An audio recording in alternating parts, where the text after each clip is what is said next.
Hello, everyone.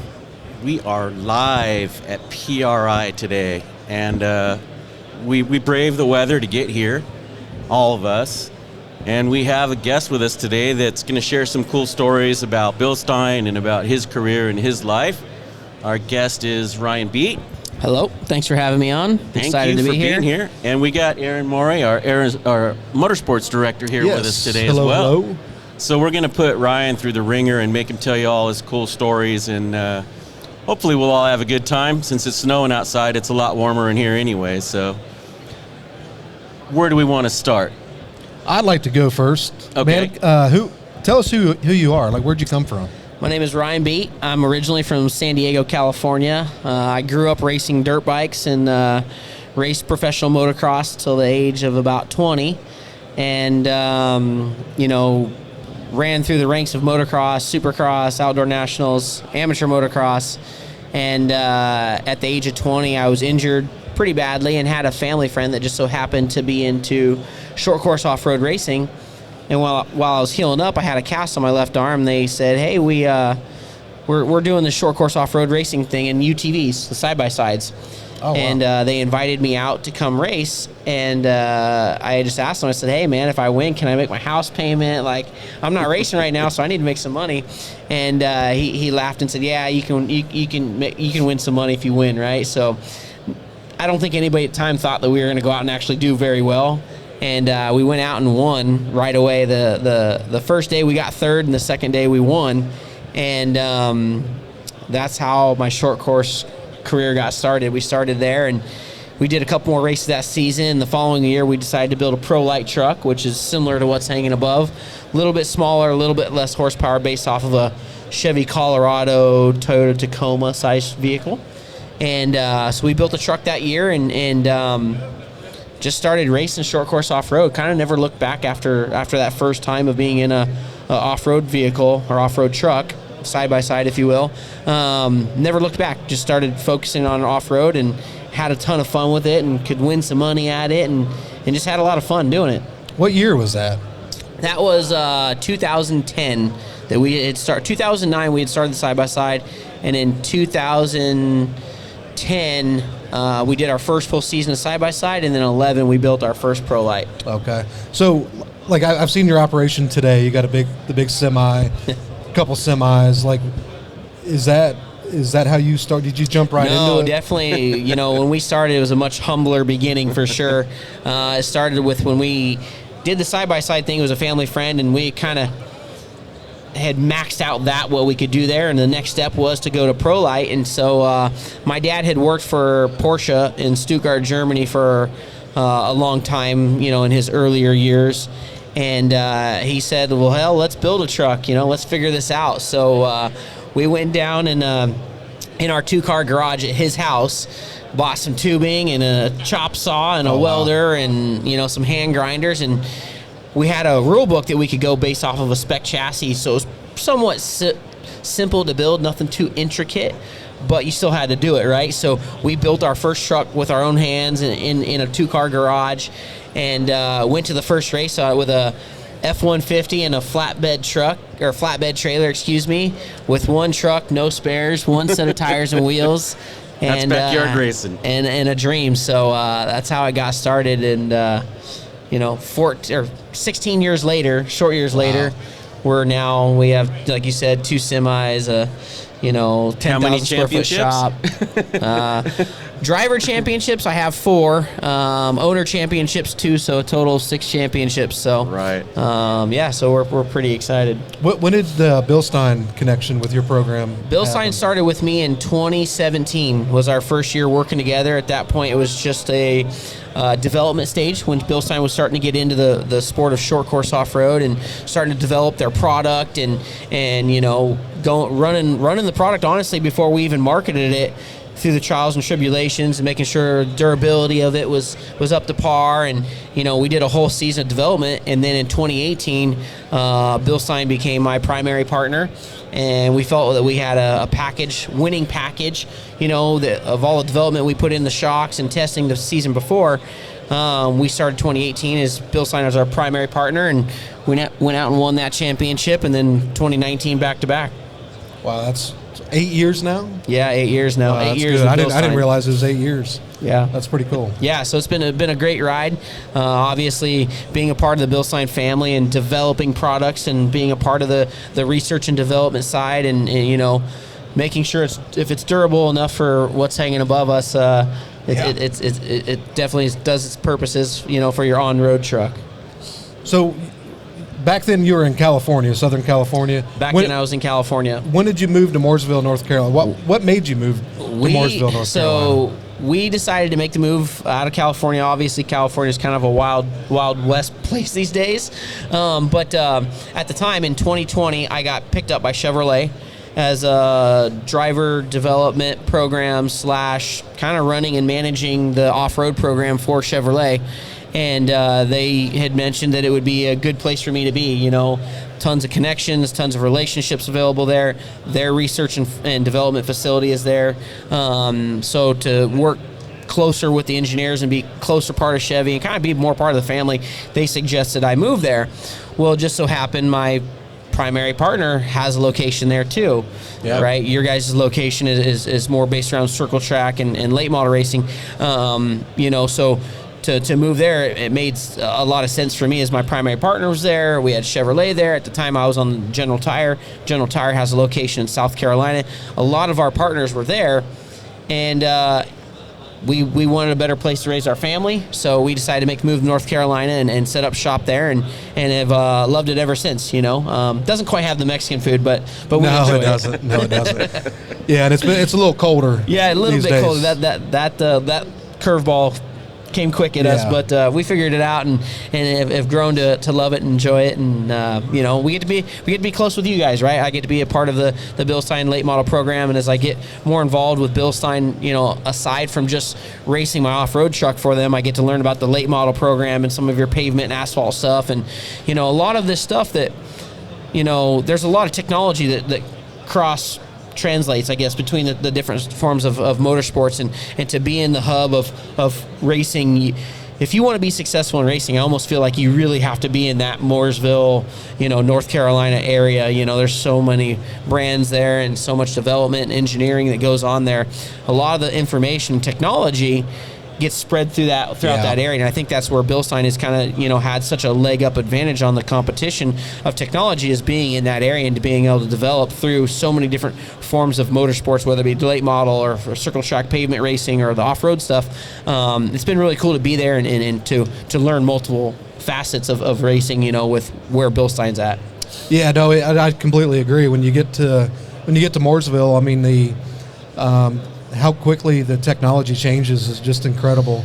We got to react so quick. Really, you know? cool that the technology sharing between the off-road racing and the dirt track stuff. It seems like that they're feeding off of each other, almost learning from each other. And well, I mean, our focus is grip when you have no grip, right? And like it's we don't. the same for the truck. We don't focus on jumps. Well, sometimes we do when the track gets rough enough, but no. At the end of the day, whoever has the most grip down the straightaways is going to have an advantage, right? So exactly, and we struggle with that in the trucks, right? Like, you guys got just as much horsepower as we do with the late model stuff, but you know, we're trying to go across bumps while we're doing it, so grip is a main focus of, you know, our program. So any bit of information that we can learn, you know, from what they do in your guys' world, the circle track world, that we have applied a lot of that to, you know, valving bases and piston design, stuff like that, that has really excelled my program to be at the point where we're at, where we're battling for championships and winning championships every year within our Ryan Beat Motorsports. So, Mike, my next question is going to be family. What's that? His family. Okay. So I remember when you moved, your daughter was so little, and you came to Mooresville to visit, and you had to come back. Yep. You remember that? Because she left a little race car. Her little race car. You had to turn back around and get it. Had to turn back around. Seeing her grow up, seeing the youngest one riding a go-kart with a leash on the back of it, so you could pull her back. Yeah. But seeing Handbrake. all that, but now I see the one with the identical fire suit as Dad. Yeah. You know, with Drink Weird. BILSTEIN. I mean, how cool is that? That's got to be the coolest Man, it's so cool. I never thought, like, I have 2 daughters, and I never thought that I would have my daughters racing and being involved in motorsports like they are. I thought they'd be girly girls, and I don't know if it's a cursing or a bless, but they love racing. So now my oldest is racing, and my youngest is wanting to race. So my oldest, she's 9. She did her first full season of short course off-road. They have, like, basically these go-kart size off-road trucks that they call short course carts that she got to race in this year and had a blast and is just loving it. You know, racing is such a family sport, right, and such a family deal that they go to all the races. So if they're there, they want to race too. They've seen Dad do it their whole life. So now that they're there racing and my youngest daughter's getting ready to do her first season in the class as well. So we'll have two daughters out there racing this season. But it's been fun. It's a lot of fun. They're super excited about it, and that's the first thing they say. They want their cars to look just like Dad's. They want the BILSTEIN on it, and they want the Drink Weird and the Toyo, and it's got to look just like Dad's. So the shocks on that little truck she's driving, it looks like it would be the same thing we could build there out of Mooresville. Yep, so and that's something that we need to work on, because there's a class of about 30 of these little trucks. Are you serious? Wow. That we're desperately needing shock packages for, and it's something that I know we've had a little bit of the conversation on, but now that we're in off season and we've all kind of slowed down, it's I plan on bringing you some shocks. Let's do it. The lengths and diameters are exactly what you guys basically run on the dirt late model, from what I know. From the experience that I've had with it. So I think it'd be easy transition, easy parlay into you guys being able to build shocks for the up and coming generation, the youth. Yeah, are you going to build trucks? Sorry, do girls compete against each other? Or? They will this year. They how much fun you can have with that? Well, see, the youngest is the crazy one. That's the one I'm worried about. The oldest, she's kind of mellow and chill and cool and has a good time, and she don't care. I mean, she can come off the track, win or lose, and that's all she talks about is how much fun she had. Right. But the youngest one, she just wants to beat older sister. Fierce. We have a small track at our house that they go and play in, and they drive their trucks now, and the youngest one just wants to run into the older one. So hopefully I'm not tearing up too much stuff and repairing bodies and parts, but we'll get them straightened out and go have some fun with them. I hope you are. I hope you are. Keep it on your social for sure. Yeah, exactly. Yeah, it'll be fun to watch for sure, because they're competitive for sure. Awesome.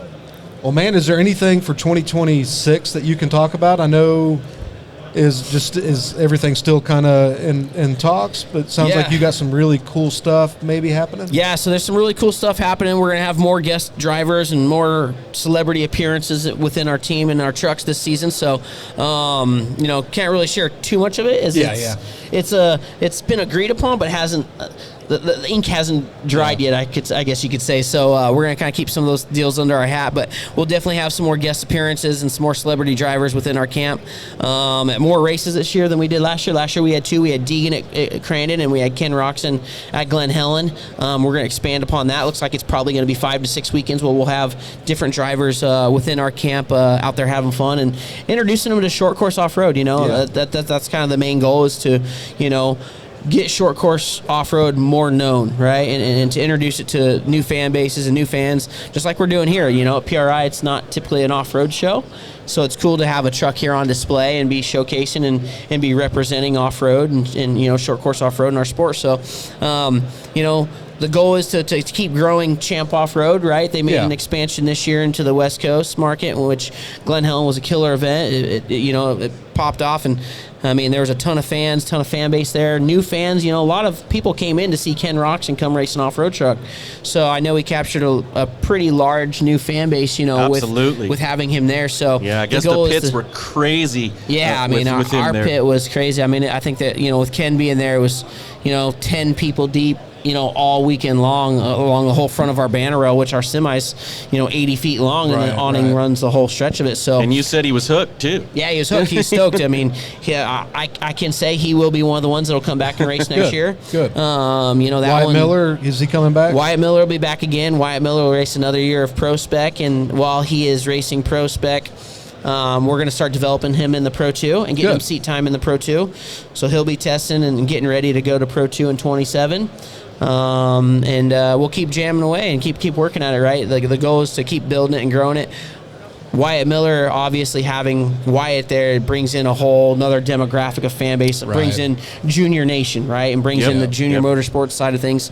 So, to have Wyatt love short course off-road and love what we're doing with our program, it speaks volumes. It speaks volumes about the sport and where it's at, and he loves it. When he first got in the truck, he was really scared of it hurting his back. He thought that jumping would be hard on him, and the first time he jumped it and the truck just soaked it up, he was like, holy moly, it's like landing on a pillow. You never guessed it. Like, he comes from late models and micro sprints and sprint cars, so they don't have a whole lot of travel. And you typically don't like to jump those cars. So the first time he jumped the off-road truck, he was really excited about what he could do with it, So he'll be back. He'll be running Pro Spec. If we can get him in the last couple races of Pro 2, that's the plan, is we'll let him run a couple races at the end of the season. And then, while we're doing that, we're going to be working on a Pro 4 package. Not sure how much we'll get to run it this season, but we're working on it. So, man, the last question I have for you, out of all the vehicles you got, how many of them have BILSTEIN and how many of them don't? Every single one of my vehicles has BILSTEIN. I wouldn't... The ride is unmatched, right? When you put BILSTEINs on a vehicle, I have it on my dually, I have it on my wife's Escalade, I have it on my semi, my personal 1500 truck has them on it. We literally have put BILSTEINs on all of our vehicles. The first time I ever did was 8 years ago. We put a set of BILSTEINs on my wife's daily driver, her Mercedes at the time, and it changed the ride drastically. Yeah. I mean, it was like night and day difference. Just the technology and how much better the car handled and how much smoother it rode, right? Like you drive down the road, you want the ride to be smooth and be comfortable. So, it's been a must since day one of us, making sure that all of our vehicles equipped with BILSTEIN. All of my crew guys, from their Ford Rangers to their Jeeps to all the vehicles that all my crew has, are all equipped with BILSTEIN now too. That's because pretty cool. So I mean, it's not just it's a sponsorship deal or a partnership in that sense. It's really a way of life and improving the ride quality of everybody's vehicles within our program of just making a ride more enjoyable. That's good. So, so we enjoy it. Yeah, I think the vastness of the range, I think a lot of people don't realize that, we don't just make race car shocks. We do, and we make some of the best there are. Yeah. But, that tow vehicle or the wife's car or whatever, BILSTEIN does have a product for that. Yeah, honestly, the biggest vehicle that we noticed the biggest difference on the shocks was the dually, right? Like we hooked a 40-foot Intech gooseneck trailer to it, and driving down the road, before it was like driving a lumber truck. Like it'd bounce your teeth out of your head just driving down the road. So once we put the BILSTEINs on it changed it night and day. It now rides like a Cadillac, whether we're towing or not, because you unhook the trailer, it rides a lot different, right? So usually a lot stiffer, but we unhook the trailer and it rides like a Cadillac. We hook up trailer, it still rides like a Cadillac. So, it's been such a eye-opening experience, I'll put it, changing just our daily driver shocks to a BILSTEIN versus a OE shock. It's night and day difference. So winning on Sunday, selling Monday, does it still exactly. work? Yep. In my book, being a part of that, I think that's still the deal is win on Sunday, sell on Monday, because, in our world, that's what drives me to go buy products, day in and day out, So I think the majority of the crowd here probably agrees with that. They see something winning, they're going to want to get their hands on and be a piece of, part of it too. Yeah, I want some drink weird. I got you. It's a healthier option for, energy instead of energy drinks. Yeah, I've got some. It's pretty good. It's good, and it's good. Cool having them on board, right? Like, this day and age, we're all trying to be healthier as we get older and extend our lifespan, and drinking drinks full of sugar is probably not always the best. So that's right. Change it up to a healthy sponsor. Well, man, I really appreciate it. Yeah, I got one more question. I think people here need to hear about your most challenging race, the race itself, and the track. So if you had to choose a race that was the most difficult and the track that was the most difficult, now those both line up, or is one track worse than the other, or was there one area or one race that was really, really stands out in your mind as being a tough one? I don't really have a race that stands out in my mind of being like really tough where I'm just like, God, you know what I mean? Like there's obviously frustrating races where, but I would say the track that probably stands out the most to me in my head is Crandon. Crandon is known for, it's got massive jumps. I mean, jumps that are 20 foot tall, but there's no landing, right? Like typically in motocross or off-road trucks, they build jumps and you have a downside, right? Right. Where at Crandon, it's just a launch. Like it's just a launch to flat. So to catch a 4,300 pound truck, you know, going 80 miles an hour, I mean, like with the height you see the truck off the ground is typically where they're at during the race. That's what I was going to say. Is we hung it about the height that it goes in the air. The jumps, you know, the jumps are probably, you know, somewhere in the 10 to 16 foot tall. So to be that far off the ground and then come down from that height to a flat landing with no downside is pretty brutal, right? Like it hurts. So if you don't have your shocks set up right and you don't have the right shocks on the vehicle, that's when you start realizing like how brutal it is. So Crandon is by far the most brutal track for that, right? And it definitely pushes the limits of shocks and the technology within the shocks. So obviously I have no back issues, and really enjoy, you know, being able to jump the truck like I can. When we go to Crandon, you know, everybody's trying to tune their shocks and trying to adjust their truck so that they can jump harder. You know what I mean? There's not one time have I ever gone there and been like, oh, I need to check up off a jump. Like I can full send it, no, not scared, not worried about landing hard or, you know, hurting myself. I can go there and just push as hard as I want, and the shocks take it and absorb it, and we don't break nothing or myself. That's amazing. Yeah, so I'd say Crandon's probably the gnarliest track. The track, the track that tests the shocks. You know, we went to Glen Helen at the last race of the year. It was really rough, but the jumps weren't very big. You know what I mean? They all had downsides. You know, real rough is in like landing corner ramp. Yeah, but like as far as a ouch factor, Crandon's by far the worst track for that, and we don't ever have an issue. I've noticed that about watching the footage at Crandon, where there's no landing pad or ramp on the backside of the jump. It's just hit hard flat on the ground. Flat. So, you know, that's where that shock technology and development has really come into play over the years to get our trucks to be able to do that. And then, you know, like when we went from Crandon to Glen Helen, you know, Glen Helen was, you know, top speed at Crandon's 106 miles an hour. At Glen Helen, the top speed was probably 46 miles an hour. Yeah, like it's shorter, rougher course. Yeah, and we literally didn't do any shock setup change. Like we ran the same setup there because it's such a variety. You know, with our shock program with BILSTEIN, we've been able to develop it to where, you know, it can be high speed, low speed, you know, shaft movements, but it still works the same, right? And it's still so progressive and it feels so good that. I mean, we didn't make any changes. We went there with the same setup and ran and ran right up front, battled for wins the whole weekend, just like we did at Crandon. That's amazing. So when the truck's that high off the ground right there, what do you see? I mean, do you see sky? Do you see the racetrack? Or some people set their trucks up to jump nose high, so they're just staring at sky. I can't stand that because I don't know where I'm going. So I always like to set my truck up to where it jumps nose down, which some people don't like to do because then you run the risk of dragging the front bumper and flipping. But it's just that fine-tuned balance. But I mean, when you jump that high, you're just like you're spotting your landing as if you're a pilot. You know what I mean? You're coming in for your landing, you're spotting your landing, and you're trying to figure out where you navigate from that point on. So yeah, it's fun. Jumping obviously is the fun. For me, the most fun part. My daughters say it too, that their favorite part's jumping. So I mean, you know, you got to have good shocks to be able to jump. Right. Yeah, that would just. I mean, it didn't dawn on me that that's the height that you typically would be coming off of a jump. But then when I'm sitting there looking at the truck and then camera footage from the racetracks, I'm like, that is about the height that you would be at. Yeah. No, when it's you're typically in the about air. that high. When we're in the air, so it's crazy. But I mean, you figure, you know, it's a 4,300 pound vehicle coming down. The only thing that stops that vehicle from going down and hitting the dirt is the suspension, right? That's the one thing that connects it. So, you know, it's in our world, it's pivotal to have good suspension. Right, and the Pro 2 is a 2-wheel drive version, and the Pro 4 is a 4-wheel drive version. So 2-wheel drive is the Pro 2 is a 2-wheel drive, 17 to 20 inches of wheel travel, depending on what you want to send. We set our trucks up with 17 inches of travel. We don't use all of it because we don't need to. Our shocks are so good. We don't need the truck that far up in the air. We try to keep the ride height pretty low. Pro 4, same thing, but you know, Pro 2 has a spec chassis, basically with pivot points. Pro 4 is unlimited. Whatever you can dream up is what you can build. Pro 2 is 700 to 750 horsepower, where Pro 4 is more like 1,000 horsepower. You said you guys are working on a Pro 4 setup? Yes, sir. Yep, working on a Pro 4 now. So. All right, and who's going to have the privilege of driving that, or multiple drivers? It's me, sorry. That's going to be your baby, huh? Yep, that's my baby, so.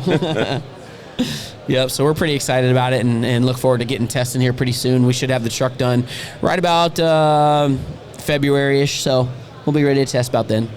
When the track thaws out? Yeah, I got it. We'll probably go into the West Coast to test because it'll be too cold everywhere else. Yeah. Anything else cool planned on the schedule that you can share with us as far as anything that we didn't cover already? Or yeah, we just... I mean, obviously next year we kind of got the similar schedule that we had in the past couple of years, but this year, the difference between this year and last year is we have 3 weeks in between every race, which makes it much easier for the teams and crews to prepare their trucks and get them ready for the next race. Obviously when returning back to Glen Helen last year was a huge win for us. It sounds like in 27 we'll be returning to the West Coast more, maybe 2 more events out there. Not sure which track, or can't really say a whole lot yet, but sounds like we'll be on the West Coast 2 more times in 27. So we're excited about it, excited to kick off this next year. We race for a championship in all the classes we compete in. That's one thing I can say that I'm very proud of, is our effort with BILSTEIN to make sure every truck that we field is battling for a championship, and that's what we did this year. Wyatt won a championship in Pro Spec. I was just out of the championship, only by like 15 points in Pro 2. And we had another female driver by the name of Gray Ledbetter who battled for 3rd in championship in her first year in Pro Light. So we're excited to kick it off and get it back going. We were right there last year. We've done a lot of homework so far this year. Plan on putting in some more test time and developing and working with you guys to just try to find that inch, that little bit of speed that we want to find. One advantage. Try to make it win. I think Wyatt won 8 races this year. I won 5. So we got a good package, and we're going to keep rolling forward. Now, there was some talk at dinner last night about you driving a dirt late model and a dirt late model driver driving your truck. Is this going to happen? I would love to make it happen. I've been wanting to get in a dirt late model for a while now. Ever since I moved to North Carolina and started learning about the late models and how their rear suspension works and how they turn, and a lot of cool technology there that I definitely want to get in one and try, and more than willing to let somebody come run the off-road truck. That sounds good. We have to try to put that together. I think Aaron needs to set that up. I think we're going to have Austin Kirkpatrick on here a little bit later, and we might just get the verbal contract. Yeah, make that happen right away. Get the deal done. As it gives us a little nod. So, yeah, I think we'll make it happen. I think we need to do something where we get you drive the car and you jump the car over the truck. Jump the car over the truck? Yeah, I think we need to figure out how to do that. I thought we had that set up the other way. It'd be more damage this way. So, yep, I'm game for whatever. Let's do it. As long as it's got BILSTEINs on it, we'll be all right. Yeah, It'll live. Cool. Well, that's all I got, Aaron. You got anything else you want to chat about? Man, I appreciate the friendship, appreciate the partnership. Love seeing the family. We live in the same town now. I see your dad at Tractor Supply, and it's I love it, man. I'm a family guy too, and just see you and your family doing it, man. That's what this sport's all about, and I'm very grateful that you're a BILSTEINer. Yeah, no, likewise. We appreciate your guys' support, and you guys all become like family, right? And that's what it's been about. It's been, like you said, a long time coming, and looking forward to many more with you guys, and continuing to do what we do, right? Like we win, we have fun with our families, and we all have a good time. So excited for the future, and look forward to doing more. Yeah, and I'm glad you mentioned the family thing, because I think that we feel that way about all of our sponsored racers, that it is really just a big BILSTEIN family, and we really appreciate all the effort and energy that you've put in to the relationship with BILSTEIN, and just really happy to have you. It's always a pleasure to work with you. Likewise, we couldn't do it without you guys, so we're excited and look forward to marching on, continuing it. All right. Have a good show, buddy. We'll let you get out and see things. Thank you. Appreciate it. Man, I'm so glad to have Ricky Thornton Jr., Anthony Burrows. Is this the first interview you guys getting together? Probably together. Is this the first since the reunion? I think it's probably the first period. First period? Seriously? Probably so. Man, thanks for jumping up here. We just got back. I just went to Gateway for the first time last week. Man, that was incredible. Like the energy. I've never been there. You went out and won in the mod, which I knew you were good in the mod. I didn't expect. That's the first time I saw you drive mod. It was pretty crazy. You ended up second. What would you guys do different if you went back? Just probably redraw the one. The one. Do you think that's what it just took? I feel like our car was really good. I never had a chance in traffic to try to pounce like I needed to. I screwed up on a restart and fell back to third, and that probably cost me 25 laps, really, just trying to get back by Fager. And once I finally did that, I started tracking down Bobby there towards the end, but it was already too late at that point. Okay. Man, Anthony, what's it feel like to be back with him? Really good. It's I was telling somebody this week, somebody asked, and it's like our communication, it's almost like we've never been apart. Like it's, we can talk about things, and the feedback he gives, it felt really good to be back with him. What about Mount Airy, North Carolina? It's a little colder, isn't it? It's a little colder. Crazy. Just 45-minute drive the weather's completely different. Yes, it's a little colder. They have East Coast wings. If anybody here wants to open up a Texas Roadhouse, that'd be awesome. Then everything would be good. So you guys haven't announced what you're doing next year yet. I'll let you guys. I'm excited to see if you guys do Lucas or do World of Outlaw or Ray Cook maybe, or maybe even Iron Man. Who knows? Yeah. But man, how'd you get into it? My family raced forever. Both my mom and my dad. My dad started in the late 80s. My mom started late 80s. Your mom raced? Yep. My mom I didn't know that. My mom was better than my dad. Are you serious? It was crazy as it sounds. No, my mom was really good. And then once she had me, she kind of quit racing. My dad kept racing. He's still racing now. So I didn't know that either. He's been racing forever. He's still running hobby stock stuff out in Arizona. I started in 2005 running a stock car. And then Rookie of the Year, first year, Manzanita Speedway. So that was pretty cool. And then 2007 got in a mod and ran a late model, 2009, 2010, 2011. And then just kind of got back in the mod and ran that up until probably 2020. And then been late model full time since. It's been crazy since 2020. A lot's changed in the last 5 years. Anytime we pull up memories or stuff like that, I'm like, man, it feels like not long ago we're just a little open trailer having a good time. Wow. And heck, now we've kind of built a whole empire. That's awesome, man. Does your dad get the RTJ set up? Is there a special? Does he get calls? Probably. I try to help him as much as I can. That's the nice part is with him running a hobby stock. There isn't a whole lot you can do. Yeah. But I try to get him in the right stuff, whether it's right shocks, right wheels, seats. Try to keep him as safe as he can, because he's getting older. We don't want him getting hurt. Man, I think we ought to come up with a BILSTEIN RTJ package for your dad, and then let your dad sell it out there. We could market the heck Let's out of do it.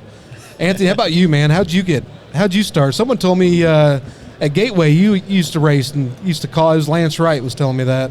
Yeah. I was raised to be a football player, so I played football my whole life. And when my dad raced way back when, and then he was building engines for my uncles and cousins, and so I was around racing growing up. And when I got out of college, I was bored, and I talked him into us building a modified, so we started out racing modifieds, then moved up to late models and did that full-time for a while. What kind of modified you have? They were called War Daddies back then. War Daddies? Yes. Yeah. It was a pretty good car, actually. And so then we got into late models and did that until, to be honest with you, I just couldn't really afford to do it anymore. So I decided one day I was going to move to North Carolina and see if I could make it as a crew guy. And I moved to North Carolina in 2011. And is that when you went to work for Boyer? No, I went to work for Longhorn when it was with Bobby Labonte. I didn't know you worked with there Earl. Back then. Yep, and then I was there for a year, and then I went over to Boyer's. Okay. The next year, so that was pretty much it. Now, how far did you make it in football? I played 4 years at the University of Alabama. Dang. Yeah, won the national championship in '92. Well, I don't know where wasn't logo a is, superstar, but everybody asked about it. Why didn't you go to the NFL? Well, I wasn't good enough. So you're just waiting for RTJ to get ready. Yeah, exactly. So yeah, it was cool. Awesome, man. I can't thank you guys enough. I wish you guys the best for next year. Can't wait to see where you guys end up, what tour. Look forward to the future, man. Good luck. Thank you. Yeah, I appreciate it. Yeah. Thanks, man. Appreciate See it. ya. Yes, sir. Hello, everyone. We are back live at PRI, hanging out here in the snow. Luckily, we're indoors. We got a new guest with us right now, and we're going to ask him a few questions, get to know him a little bit better. We have Cole Mamer with us. He is a short course champion, I'm sure. Yeah, I've won a World Cup. I won a World Cup before. So. Oh, nice. Yeah. So let's just figure out who you are, really, what you do. from the very beginning. So, how'd you get in this mess? Kind of just press some pedals and turn the wheel. No, I'm just kidding. That's perfect.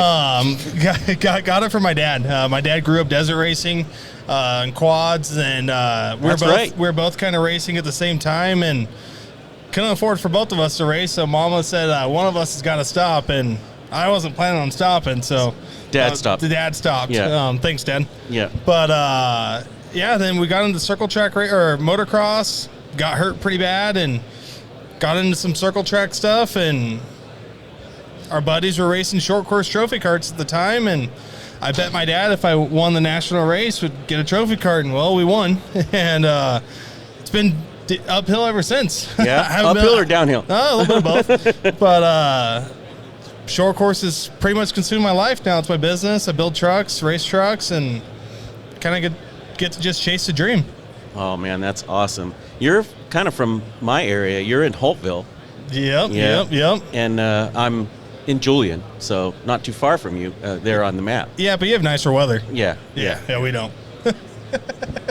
So how's the business side of things going? It's going good. Right now, we're currently building a brand new Pro 4 for myself, and then we have a Pro Spec that we're building for a client as well. So excited. Will be my first Pro Spec that we have built, and I think it's kind of time to change that class up a little bit. It needs some newer cars, and excited to supply this client with a car equipped, one with BILSTEIN, and two with a good driver that I know he's going to go take this thing and make it a lot faster than what we would. So I'm excited to build it for him. Now, that's a spec chassis, so there's really not a whole lot you can do to the chassis, but are you going to do some secret work on the chassis to make it faster? No, we don't have to cheat to win. Yeah, so it is a spec chassis, but you can mess with spindle angles, rear end housings, widths, right. shock angles, a lot of that plays a part. So they give you some this. freedom. Yes. Yeah. So in weight distribution, where we have the weight, there's a lot we can still do. Yes, it's a spec chassis. Right. But we're trying some new things with this one, so we're excited to see where it goes. Yeah, that's awesome. I mean, anytime they're given a little bit of space to experiment, right, and see if you can make the car faster. That's always a good thing. So how about racing this year? What are you going to race all the races in the series, or what's planned? That's the plan. Well, we want to make a run at a championship. So this last year, we came into it expecting to only run a partial season. And then we won first race out. We were leading the second race. We left the first race weekend tied for the championship.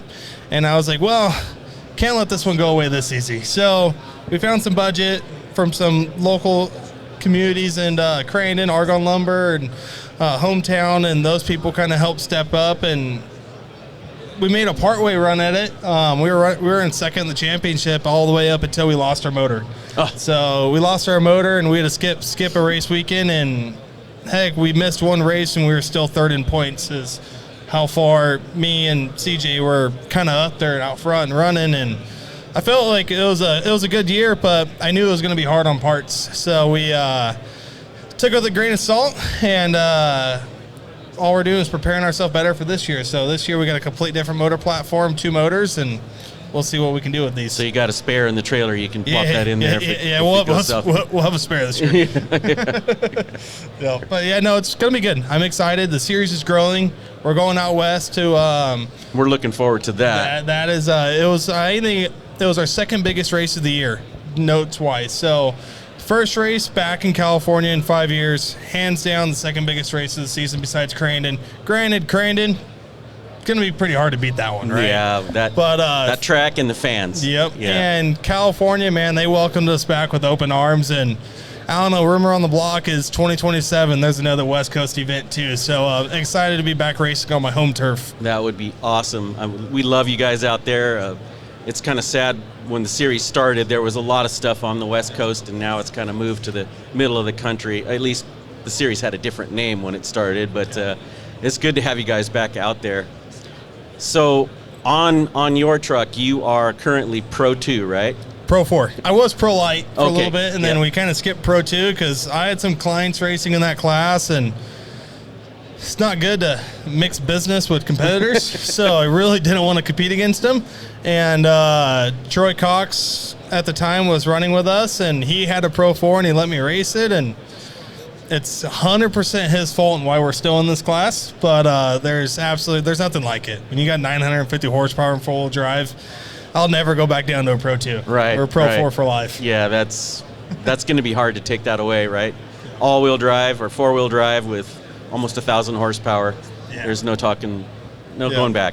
No, and it's like a sports car. It's got paddle shifts now. It's has all the luxuries of truthfully nicer than modern day cars. Like it's the amount of electronics that go in these vehicles is absolutely insane. Now, how much faster? You probably know this, but how much faster is the Pro 4 versus a Pro 2 car, like lap times? It's hard. I would say Crandon, we're about second and a half, 2 seconds faster, depending on track conditions. If the track's hooked up, a Pro 2 is quick. Really? Because they have less horsepower. And they're lighter too, right? Yeah. Mm-hmm. The new Pro 4 will be about pretty equivalent to the weight of a Pro 2. Okay. So just a lot more horsepower and four-wheel drive pulling. So whenever Pro 2 comes about, it's really good whenever the track's gripped up and they can get it hooked up. Pro 4 is so much different because it's completely different style of driving. You can't care whenever you drive a Pro 4. So it's fun. Sounds like fun. Let Adam throw a few questions out there.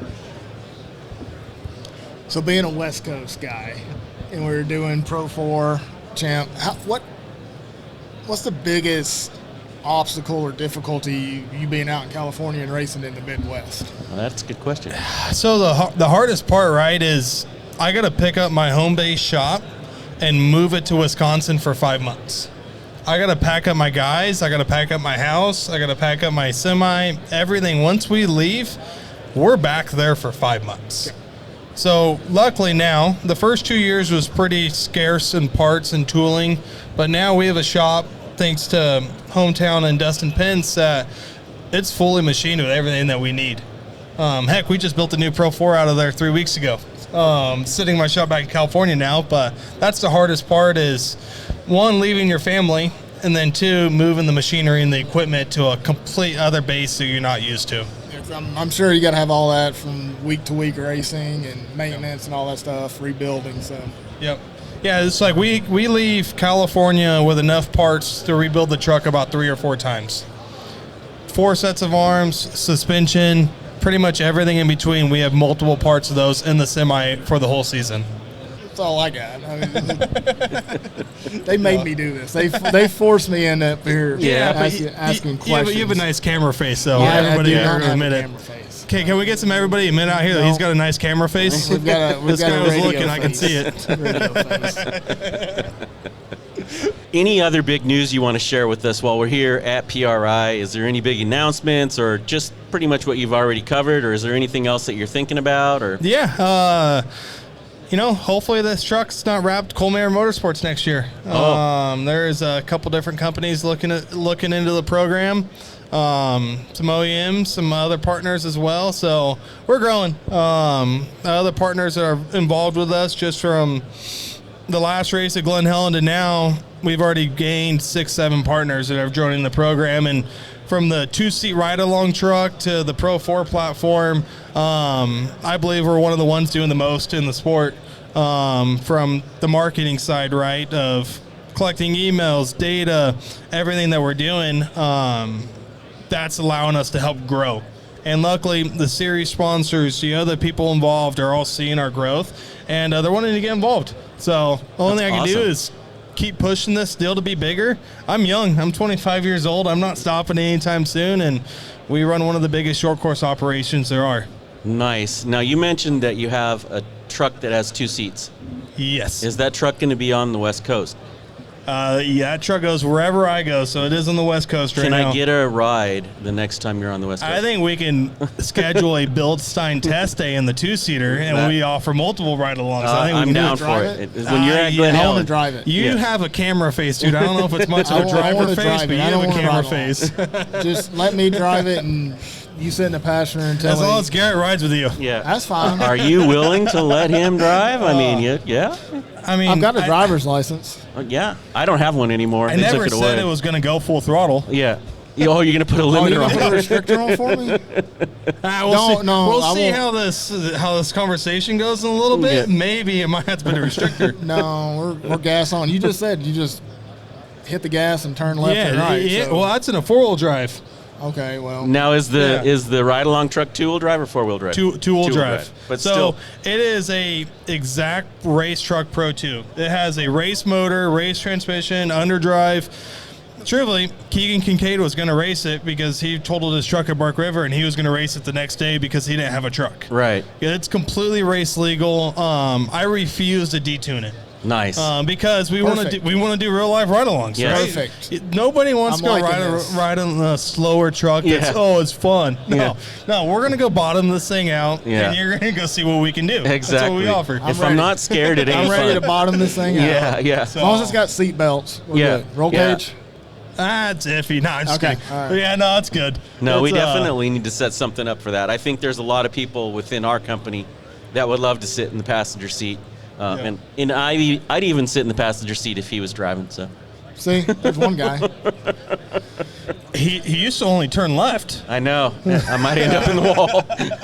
He might You'll have to work on the turning right. Yeah. We'll We'll learn that as we go. Luckily, there's only like one right turn at Glen Helen, so you should be okay. Yeah. But I hear Yeah. that's a slow track. I got to go to a fast track. No, I want mean, to we can do do Crandon down the front straightaway. Yeah, Just yeah, send it. I don't know. Everybody wants to do Crandon, and I tell everybody the best ride-along track is ERX. The elevation changes. You can't see over most of the jumps. I took a guy that I actually knew pretty well for ride-along at ERX, and he's a fighter, so he tries to act like a really big, tough dude, and he was terrified by the end of the ride. So we wheeled all the way down the hill. It was a good time. So it's a ride-along you'll never forget. I went to Crandon last year and stood on the spotters Yep. deal, and y'all come around that corner hauling. I don't know how fast y'all were going down that front straightaway, and y'all never checked up. Over I the hear top. it's over 100 miles on the front straight, right? Yeah. GPS clocks me this year about 115 going into turn There you one. go. See, I'm Yeah. ready for that. Yeah. I'll go 100. I will not ride with you, but I'll be in the spotter stand while you do it. Yeah. With the kill button, like Yes. some monster Yeah. truck. You have the kill button. Kill. Yeah. Turn the truck off. Yeah. You've exceeded the speed. Yeah. Yeah. I'm about to make it like a driver's ed course. You Yeah. put pedals on the right side. Yeah. The guy over there's got the brake. You could be the passenger and have your own I'm brake hitting pedal. the gas there. We're not going nowhere. Like those offshore boats. Yeah. The left side steers, the right side throttle and brake. Yeah, split up the responsibilities so nobody gets too crazy. I don't know. Him and I together, though, will be a good time. Yeah, I think it would be. I see what We're you gonna did have to last take year the at film Crandon. gear I there don't and know film if that's that. a good idea. Yeah, but that only happened one time. Okay. One time. Yeah. And we made it out alive. We were in good shape. See? Yeah, I was probably concussed. I forgot where I was driving home the next day, but hey, we You're made here it out today. alive. We made it out alive. You're here today talking to us. We're so. here. So, thank you guys. Yeah, well, thank you for stopping by. I mean, we're not going to keep you. I mean, you got a lot of stuff going on today, but it's great for you to come and chat with us. It sounds super exciting. I definitely want to sign up for a ride in the passenger seat on that truck when it's on the West Coast. Yep. We know it's probably going to be Glen Helen when we find out what the other track is. If it's a bigger track, maybe a little more open space. But definitely want to set up that ride. Yeah, well, we got the boss right here. We might be able to set up a BILSTEIN ride day. She's already giving me the high sign. We might be able to pull this off somehow. Get the calendar Yeah. out and just mark it down. I mean, I'm all for tacos and ride-alongs. That's just saying. That's perfect. I mean, this that is a works. good business point. I mean, Yeah. we got everybody voting yes. Yes, yeah, we're in. We may need to talk about this. We might have to put a little extra money in the fuel budget. We got a fuel sponsor, Sunoco Yeah, Race yeah. Fuel. We'll be in good shape. We got Okay. fuel covered. And we'll So, pull straws and it gets to see who gets to ride with me. yeah. Yeah, yeah, exactly. Everybody's going to get a short straw. Yeah. Oh, man. Show's been great. Last year is the first time I ever came here before, and I went to SEMA a couple years ago for PRI. We had our truck in their booth, and like, you have to go. And I was like, I have a truck in your booth, so now I have to go. But hands down, the best show I've ever been to, right? What's cool is it's not like SEMA because everybody here loves racing. You want to see the latest and greatest parts. You want to see the faces that, truthfully, you do business with all year and you never see. I do business with all these people almost all year, and I hardly ever see them besides here. Right. And we can all say the same. I see him at Crandon every once in a while, but that's just whenever he wants to show up. But even all my other partners, like I don't ever get to see them, but here we do. So that is nice. The after hours is nice. Everything about it, right? This show's done a lot for my program and my team, and I'll be coming here every year from here on out, and it gets me out of the shop and look at race cars, and I get to tell the girlfriend that we get to go to the show and travel. She just doesn't know it's all about racing. It's secretly a work project. No, I didn't bring the dog. Well, there's not enough leaf blowers here for whenever he steals anything. Yeah. So that dog had to stay home. But they let you out. Yeah. Barely. I had to sign a waiver, so. Yeah. He did have to sign a waiver. I'm limited to like this little square. Right Gotcha. They don't let me venture out. You have like a shot collar? Like Yeah. as soon as you go out. There's an electric Come fence out there. Come back. You're unsupervised. Come back. Can I take over supervision? You can have the shocker. We might get in trouble. Oh, what's the downside? Yeah. Nah, well. So. Well, we are going to let you go for now, and we'll look forward to talking to you again soon. Awesome. Thank you, guys. Okay, thank you. Thank you. Well, we're back at PRI, and we got Dylan up here on the stage with us, and we're going to talk about a SEMA build that he's done, and it's a very unique car. It's a Ford Falcon, and I'll let you take over from there, Dylan. Yes, sir. So it was my first car. I picked it up when I was 12. It is a Ford Falcon, a 1965 four-door sedan. 12-year-old me saw that car, $900 in my friend's grandparents' backyard, and it just represented a car that, for me, I see 4 doors and 2 bench seats. That's a car I can put all my high school friends in, Exactly. years before I could ever drive. And I've had that car almost my entire life at this point, it feels like. And it's just something that over time I built it. It went to SEMA. My first ever car show was SEMA in 2023 with that Falcon. And it was kind of just my high school car with a couple of dress up mods, but it still had an inline 6 in it. And people were freaking out because they're like, it's not V8 swapped, and that car set a precedent and started my journey in the automotive industry. Really? So how did that come about now? Like, you're a high school kid and you heard about SEMA, or, how did that connection get made? Yeah, so a couple other locals in the Valley knew some people over at Optima, and Optima was looking for another featured vehicle for the show that year. So down the grapevine we live in Idaho, so it's not a big city. They went to us, they texted us, they're like, hey, do you think you could have this car ready for a show? And they just said, a show. Right. In like 3 months. And it was my high school car, It didn't even have a hood at the time because we were tuning the carburetor. So they're like, you think you could have it ready? And I'm like, what show? SEMA show. I look it up and I'm like, Yes. oh no. We'll have it done. We'll have it done. So we figured it out. We got everything pulled together. Went with Optima. It was an incredible experience. Obviously, I was extremely overwhelmed. Right. But that show that year, I had the car there, and it pivoted me to my next year with the Porsche Cayenne that I built with you guys. And the car parked right above me was my buddy's like super modded off-road Lexus GX, and I'm like, ooh, now I want to build an off-road car. Right. And it just spirals, Like you build one car, and it's over. Like that's my life now. Right. That's all you do now. That's all I do. It's a full-time job. It's a very expensive hobby. You don't have to tell us that. We're selling you the parts. How long did it take you to do this build for the Falcon? Round 2 of the Falcon, we started in January and had it ready to load into the trailer the day before SEMA started, and we overnighted that thing to Vegas. Oh man! And it was mostly in your garage, wasn't it? Absolutely. We got some help. So one of my buddies, Brian, Wonderbuilt Fabrication, he's an incredible TIG welder. He helped with, because we pro-charged a Taurus show engine in this Falcon. So he helped us build all of the inlets and all the air tubing and piping and stuff like that, custom headers, the full exhaust. We did that at his shop because he actually has a lift and an actual shop, not a garage. Upholstery shop in the Valley, bounced around everywhere, but 85% of what we're doing is in my parents' garage that's kind of become my garage at this point. And we got the shocks to you in plenty of time, right? Oh, yeah, 100%. Thanks, Tim.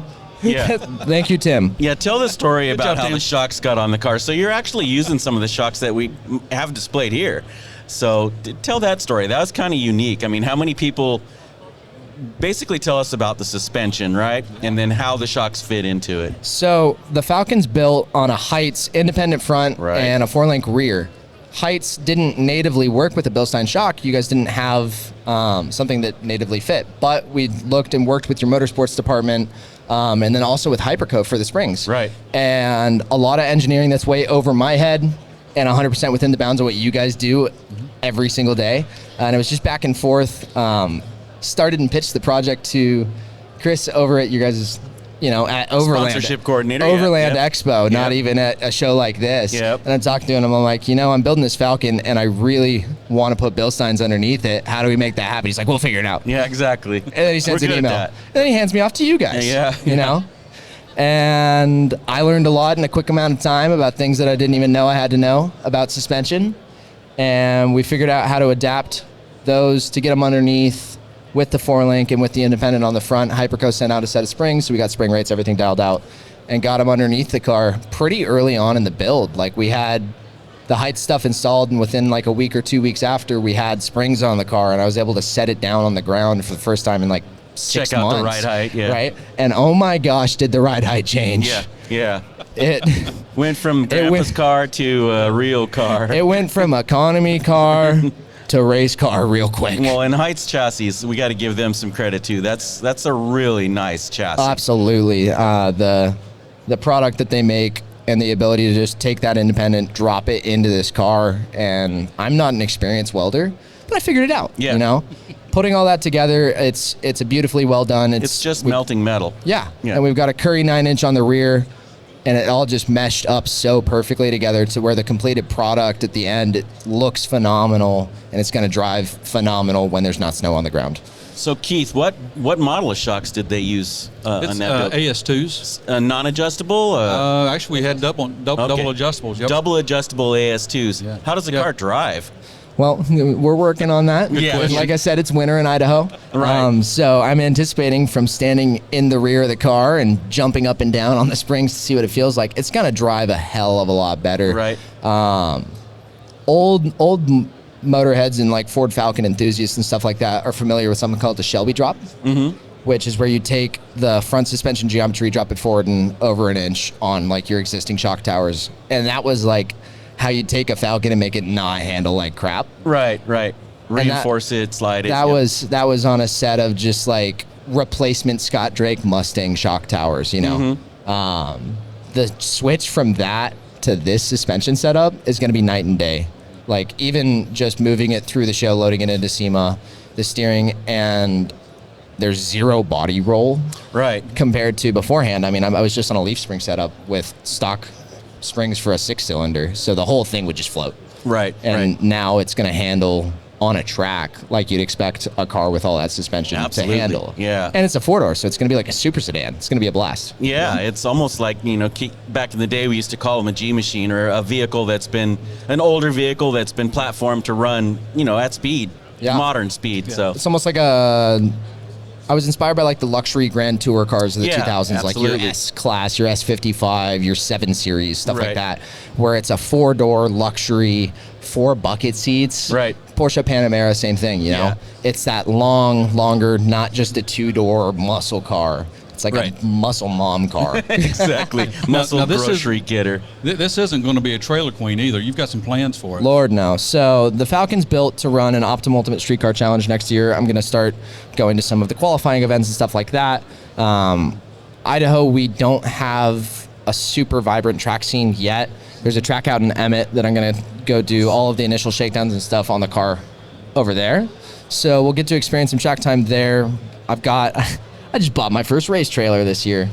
So we're going to load the Falcon up and take it out to Portland and try and get it out on Laguna and just get as much experience with the car out on a track as we can, run some IHCA events, put it through its paces. I believe in driving my cars. If you've seen anything I do with the Cayenne, I drive my cars. There's no point in leaving them in the garage.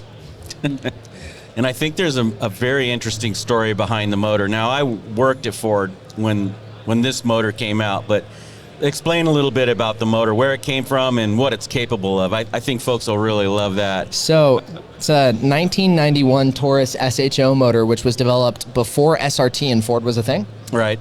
So Ford commissioned Yamaha to build this engine, and it's a dual overhead cam V6, revs to like over 8,000. And it's supercharged. And we pro-charged it. Yeah. So we managed to fit a ProCharger P1SC in the front. We were able to adapt and add 2 pulleys and a tensioner to get that into the same serpentine assembly. So it's a pro-charged Taurus Show engine running on a Holley Terminator X-Max system, new computer, forced induction with the ProCharger, new internals, all of that. And the engine has 372 miles on it right now. It came out of a relative's car, I believe, right? It was my grandfather bought the car, or the Taurus. He bought a wrecked, rolled Taurus that was like a test vehicle. But the engine, the transmission, the wiring harness, all of that was perfectly fine. The car was just cosmetically totaled. So he bought it, and he was trying to swap it into a 37-gram business coupe, like rear-wheel drive with the transverse. Yeah. Never finished the project, and just ironically, as I was moving into college, we managed to finally convince him to give me the engine. So the empty trailer that was carrying all of my college dorm stuff went to Great Falls and picked up got the car. a couple of car bodies. Yeah, exactly. And the Taurus Show engine and all of the stuff that came with it. And it was perfect. Sitting under 2 tarps, perfectly protected from all weather, which in Montana there's a lot, you know. And I mean, we brought the thing home. The rubber seals are still pliable. I'm and they're surprised from the mice didn't eat it. Yeah. It was, I mean, there was literally like rat poison sitting around it. He did not want that thing He knew what damaged. he was up against So when he he started. kept it well for years. He'd go out and he'd start it every year on race gas. So Yep. it was running, and then he got older. The project started to dwindle, and he passed it off to me. So it's 3rd generation of our family With 300 miles on with it. 300 miles on it, and it's about to get a hell of a lot more. Yeah, exactly. Now, how many people actually recognize that motor of their SEMA? Or do you have to introduce them or reintroduce them a little bit? It's got like a cult following. It does. You know, It definitely does. Those first gen SHO engines, because people call them like a mini Coyote motor. They're beautiful engines. The intake is like nothing else. People mod them. Very small select number of people, but people mod them. People have put them in sand rails or Ford Rangers or whatever. Yeah. Well, I mean, a lot of the people that are as old as me and my car, Yeah. you know, we remember those cars. I mean, I they actually were worked on fast. those cars They at were Ford, quick. and they were fast. Yeah. And I mean, it was a front wheel drive four-door. They were pretty also much. sleepers. Yep. So yeah, it's going to be pretty exciting running that vehicle with such a unique power plant. The 4-door economy car from the 60s with the Taurus, which was almost an economy car, but it had this SHO motor in it, and it was one of the fastest 4-door sedans out there, I think, until the E55.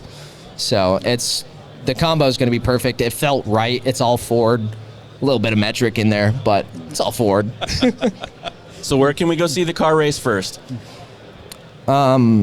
My driveway, the public roads near my house. Yeah. We still got to plan all of that out, obviously, as we go into the new year. I'm developing some new plans for events that I'll be able to hit and understand once we have the car really dialed, because I don't want to just take it out to a track and You flog it, flog it because I didn't do the time to get the fuel timing right or whatever. Right. So we'll get it sorted Ease in the into valley, it, ease into it. You know, I'm not going anywhere. I'm not even 21 yet. So there's time. Yeah, I'll get it out on a track, get it to a bigger track, get it to a bigger track, get it to a big event. Right. Try and get it. I want to get it back to Vegas to be in Optimus streetcar stuff there. Right, You know, but in due time. Yeah. Well, is there anything else in the garage that's to be determined? Any new projects? Is there anything else in the garage? Oh boy. So That's a long yes, list. there's a new project that we have brewing right now with another partner of mine, Prismatic Powders and Cerakote. We're going to be doing a project together for SEMA this next year. I can't say what it is yet, but I'm going to be releasing that with them in January. You guys are going to be involved in that project as well, so we're super excited for that. Send us extended and collapsed links there. We'll work with you. exactly. Yeah. Start Get working Tim with involved the again. design We'll get team Tim now. involved. Yeah. Go, Tim. So we've got that kicking off January 1st. We've got my 63 Econoline 4x4 project. You know, there's nothing better than a Retrolander. It's an old, short 90-inch wheelbase Econo that we're going to put up on pretty beefy suspension, make that thing able to go over some rocks, keep that like Indy 60s van vibe with it, you know. And then there's another one that I can't talk about, but it's happening. Okay, just let us know. Yeah. What can Well, we you do? can always send some spy photos or something over to Garrett, and he'll get them up so we can put them on. Private email to Garrett. Exactly, yeah. Well, it was great having you up here and talking about the car. We hope you enjoy the rest of PRI, and we hope you enjoy snow. Obviously, from Montana, you're used to it, so but enjoy the rest of the show. Awesome. Thank you, guys. Thank you so much. Hello, everyone, and welcome to PRI. It's snowing outside today, so we're glad you're all in here with us. And we've got a very special guest up here with us on stage today. A lot of you probably won't recognize the name, but you might recognize some of his accomplishments. This is Joey Sylvester. Welcome, Joey. Happy to be here. I do, however, wish this was still in Orlando where it's 80 degrees and sunny outside. A lot more fun. That. I remember those years, and I wish we would go back there. Yeah, absolutely. So our connection with Joey was through the short course series, which he raced, running one of Ryan Beats trucks. Yeah, I raced about 11 years ago. Was my first time racing off-road. And then I got into racing late models and then sprint cars, and then came full circle and got back into monster trucks again. And then sure enough, started hanging out with Ryan last year and was like, man, I want to race off-road again. So a former truck of his that was his Pro Light came up for sale, and I made the terrible financial decision of buying an off-road truck again. And I raced 2 races in the Champ Series this year. You know, we just did it all on our own, and we did 2 races. Did pretty decent. Got I think 5th and a 3rd and a 4th. So we did pretty respectably. You know, I mean, it's a tough field of drivers there that eat, sleep, and breathe off-road racing. It was great that I had a truck that was dialed, you know, already from Ryan. It was a proven piece, and I was, you know, one of the reasons why I wanted it. I didn't want to start from scratch trying to figure something out, you know. And that truck was it was definitely good to us for sure. And Ryan's trucks always seem to win races, and you know, it's always good to get out there on the track in a vehicle like that. But I think what's more interesting to me, at least since we've been sitting up here talking, is your career and some of the actual world records that you've set in the monster truck side of things. So let's tell the people about that. Yeah, I started monster trucking when I was 22 years old. I actually came from freestyle motocross and downhill mountain bike racing, and all the injuries forced me to get a roll cage around me. And something about monster trucks and just the performing in front of big crowds. I've been a showman my entire life. Ask yeah, absolutely. I eat, sleep, and breathe to put on a show for people. I love the crowds and the energy. I love, like I always tell people, I love being able to pull people away from their reality for a little while, right, and make them forget about anything that they have going on in their life, because we're just going to show them a good time. Right. It's kind of like being in a band. You're up on stage, you're performing. It's just instead of playing a guitar, I hold a steering wheel. Exactly. Well, you hold a steering wheel and jump really, really high in the air. Yeah. So yes, I have. I broke the Guinness World Record twice for the longest jump in a monster truck. The one I did in 2013 still holds today at 237 feet. And a couple years ago, I had the opportunity to be part of a really awesome event called Night Under Fire in Norwalk, Ohio at Summit Motorsports Park. So I got to perform in front of 45,000 people, all drag racing fans, next to the likes of John and Force, there's a few Alexis of them DeJoria, here. all these drag race people that I've looked up to my whole life. And I broke the top speed record for a monster truck and went almost 102 miles an hour at Night Under Fire that night. And we turned 45,000 drag race fans into monster truck fans that night. And it was an experience that I'll never forget, that I'm so grateful that Bill Bader and Summit Motorsports Park gave me that opportunity. He wanted me back the next year too, but he didn't want me to break my previous record. He wanted me to do something different. So we changed some stuff around in the truck, and we actually did an 8th mile drag race against a jet dragster. Oh, there you go. I had a little bit of a bump. I had a little bit of a They gave you a little bit of a head start? I think I was almost at the 8th mile when he went by me, and he went by me at like 220 miles an hour. It just was a ball of fire. Yeah, that's really fair. I was like, whoa. What was that? Are those the other cars? I was like, man, I got out at the end of the track, and I was doing like I don't know how fast I was going, but it was incredibly slow. And I got down there, I tore the drive shaft out of the truck. I was like, man, that was dumb. I can't believe I did that. He got out of the car. He was so hyped up and stoked to say, dude, that was so cool. That was awesome. Yeah. Like, that's what you get when you race airplanes. Yeah. So everybody thought that was pretty cool too. So again, it was really awesome to be part of Night Under Fire. But yeah, 18 years of professional monster truck driving. I built my own trucks, built my own shocks. Traveled the world 40 weeks a year for 18 years. And I've been out of it for a couple years now. And for some reason, I keep thinking somehow it's going to pull me back in. I just see a big group of my friends over here, and I'm still kind of involved in the sport. I still get called to drive for other people every now and then. And I also have my own series called the Outlaw Monster Truck Drag. So now I'm on the promoter side of things, where I go and I rent a venue, I rent a fairgrounds, a dirt track or whatever, and I produce an entire show from A to B. So I'm calling on my buddies that I used to drive with and say, hey, you want to come work for me? Book your truck at this show and this day and this time. So that's a cool another step in the ladder as well. So I think you're a family man now, from what you told me. Yeah. So you've got a little one, you said, that loves anything with a motor. So I think you're going to get drawn back into at least something. So what's in the future? I mean, what looks good as far as your next step? Yeah, I mean, first and foremost is definitely raising my daughter right, and it's crazy how much just shows up naturally for her. Like, she runs into my office and jumps on my simulator every single chance she gets. She's 15 months old. She watches Monster Jam on TV and it calms her down. She just watches it, and she's wide open all the time. She's either eating, sleeping, or she's running around doing something, but she can sit and watch drag racing or monster trucks and be totally enthralled by it. We bring her to monster truck shows. We bring her to the racetrack. She tears her headphones off and wants to hear the engines and everything. She's not scared of it at all. Be careful with that, because that was me, and look where I'm at. It does not cause brain damage. I grew up, I remember it's Army Armstrong. Army Armstrong is the man. I think it might have been some Superdome I just on repeat all day. That was the voice of my childhood. Bigfoot, USA 1, so that's awesome she's into that, but just be careful. Yeah, I'm excited about it, man. Like I said, I've experienced so much all over the world. I've met so many cool people, built so many awesome relationships. I can't wait to share that with her and just open this entire world of motorsports up to her and say, this world is your oyster. Yeah. What do you like? Exactly. Maybe Pick she a won't sport. Like anything, but it's not looking like that. Exactly. Like, she'll watch sprint cars. She'll watch funny cars. She'll watch monster trucks. It doesn't matter. She's into it all. So that's first priority. Yeah. But I got to give her something to look up to as well. Right. I don't want her to just look at pictures. Give her a goal. Yeah. The history. Like, that was your dad years ago. He was cool and jumped monster trucks. No, I still want to be doing it. You know? So I still race bicycles. I race BMX. I mountain bike. I try to take care of myself physically so that I'm 42 years old and living that life for as long as I have, traveling and monster trucking.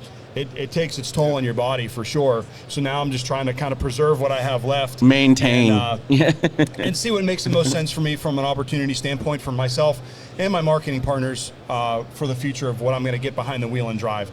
It may be drifting. I've got a lot of friends that are in that sport. I've dabbled in it a little bit, and I'm just like, man, is this fun? And it's the blend of racing and showmanship. Right. It's like freestyling, but in a car, and there's a lot of cool stuff that's going on with that sport. And then, or who knows, it might be back in monster trucks again. You never know. But no, I just look and see from an opportunity standpoint. We've got a dirt late model here. Yeah, we need to get you back track racing still. But those things are so expensive, and I know nothing about setting. Cheaper than a monster truck, though, isn't it? But I'm getting paid to do the monster truck. That's the difference. Yes. But the late model is such a complicated vehicle to set up. Like the couple years that I did it, I didn't even try to figure it out. Russ King Racing ran my program. I know Russ. So Russ is local to me back home, and we just did a lot of regional stuff, and we did pretty well. And I attribute a lot of that to Russ just having that car dialed for me every single time I got in it. But it's a ton of fun. I mean, the dirt track community is awesome. The people you meet at the track, just the passion that people have in that sport every single weekend, from the fans to the drivers to the crew guys. Like, I don't even know of any other motorsport, and I've done quite a few of them, that you can have your crew guys come out for a case of beer and help work on your car for the night. Everybody else in every other motorsport seems to want paid and everything. Like, oh, well, I need a hotel. You paid them in beer. Guys in dirt track racing, like, go buy us some beer and food. We'll come on your car all day long. Just get me in the racetrack. I'm buy my wristband. It's just, and I think that's why you see fights all the time too, is because there's so many people that are passionate about it. Whether it's a dirt late model, a sprint car, a modified, it's the same passion all the way across it. So it's a really cool sport. And everybody comes and camps for weeks, the week of the event. So it's a nice atmosphere. Have you ever been to the Stampede at Lernerville? I've been. The only ones at Lernerville I've been to is the Firecracker 100. Okay, the Stampede. Never went to the Stampede. I think the Stampede's the one at the end of the year. Yes, that's when they have every division. It's kind of like Woodstock meets dirt track racing. Yeah, it is. I don't know if it's calmed down at all from the last when I was there. I think it has, because when I first went to Lernerville, it was probably 2012. We started racing with Outlaws, with a guy that I worked for. The campground got pretty wild. There was a stage set up, and but it's calmed down from then. But it's still the packed. way Lernerville's laid out, like the back stretch just kind of falls off. It's a big hill, and it's like a ravine of like busted up cars and boats and anything else you could find down there. Well, people will go down there after the race and start dragging stuff up the hill. Like, there was a boat that was getting drugged through the pits when I was there one year, and it was on fire. Like, we're like, what in the world? In the back of it. It was on fire, and they were dragging it with a pickup truck through the pits. We might have got the pack trucks out and ran them out of gas one night after the race. That's totally acceptable. It didn't go over well the next morning, but it was fun that night. Yeah. And they showed up, and there was just pack trucks just left on the racetrack. That was what's so funny about that too is, like, we talk about that kind of stuff happening at certain select events. I can say that it happens almost every weekend at monster truck events. When the lights go off in the stadiums and everybody's gone, there's all kinds of pandemonium that happens, and that we're not allowed to see on the TV cameras, right? Yeah, we were in a stadium one time in Montreal, and they dropped off all the crush cars the night before. And they were all like pretty decent shape, and they all had wheels on them. Uh-oh. We had a race. Sounds like a demolition derby. Race around Olympic Stadium. What else are we going to do? Like, we had 6 or 7 cars that we got running. One of them was a pickup truck. And we're racing oval track inside Olympic Stadium in the crush cars. That's awesome. They shouldn't have left fuel and that stuff in them. That was a terrible decision on somebody's part. Sounds like a ton of fun. You have any other questions? I mean, you've done it all. I know, it's amazing. You talk about the atmosphere, from dirt late model, sprint cars, Monster Jam. Which one to you has the most excitement behind it? We keyed on a little bit, but yeah, I mean, they all have their own little thing that I like the most. Sprint cars were by far the most intense thing I've ever raced. And it's also the only thing my wife made me promise I wouldn't race again. Okay. Just the danger aspect is very real. Whether you're racing a local Friday night show or you're running with the Outlaws, the danger aspect is the same in a sprint car, and there's nobody that can tell you any different.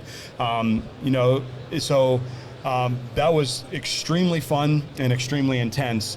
Off-road is probably the most fun racing-wise. Because you're beating and banging and you're jumping and sliding. It kind of combines, like I said, it combines dirt track racing with motocross.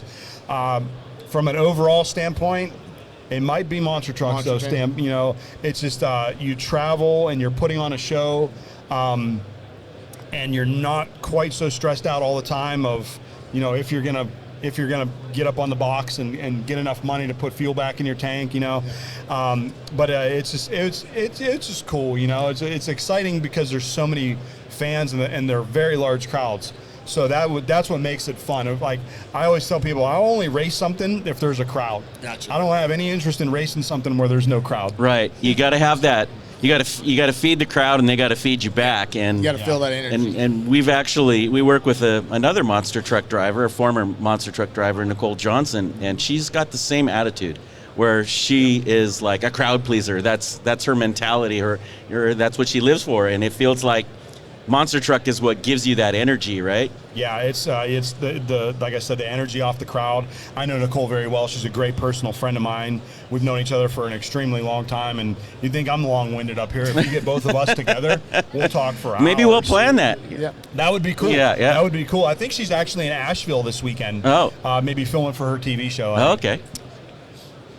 Which have you seen that? Have you seen her show? Detour, yeah, we've actually been on her show a couple times. So yeah. She's got so much cool stuff going on and things she's driving, and she drove a train, but it wasn't an actual train. This guy, the story goes that his daughter wanted to be taken to school in a train, so he took an old Cummins pickup and turned it into a train. Yeah, so he could take his daughter to school in something that looked like a train, and Nicole went and drove it, of course. Well, the motto on that show is "I want to drive everything," so she's getting close to that. I'm trying to get her to come drive a monster truck for the show. She's done that though. But she's done it. Yeah. But her fans on that show haven't seen her do it. Okay.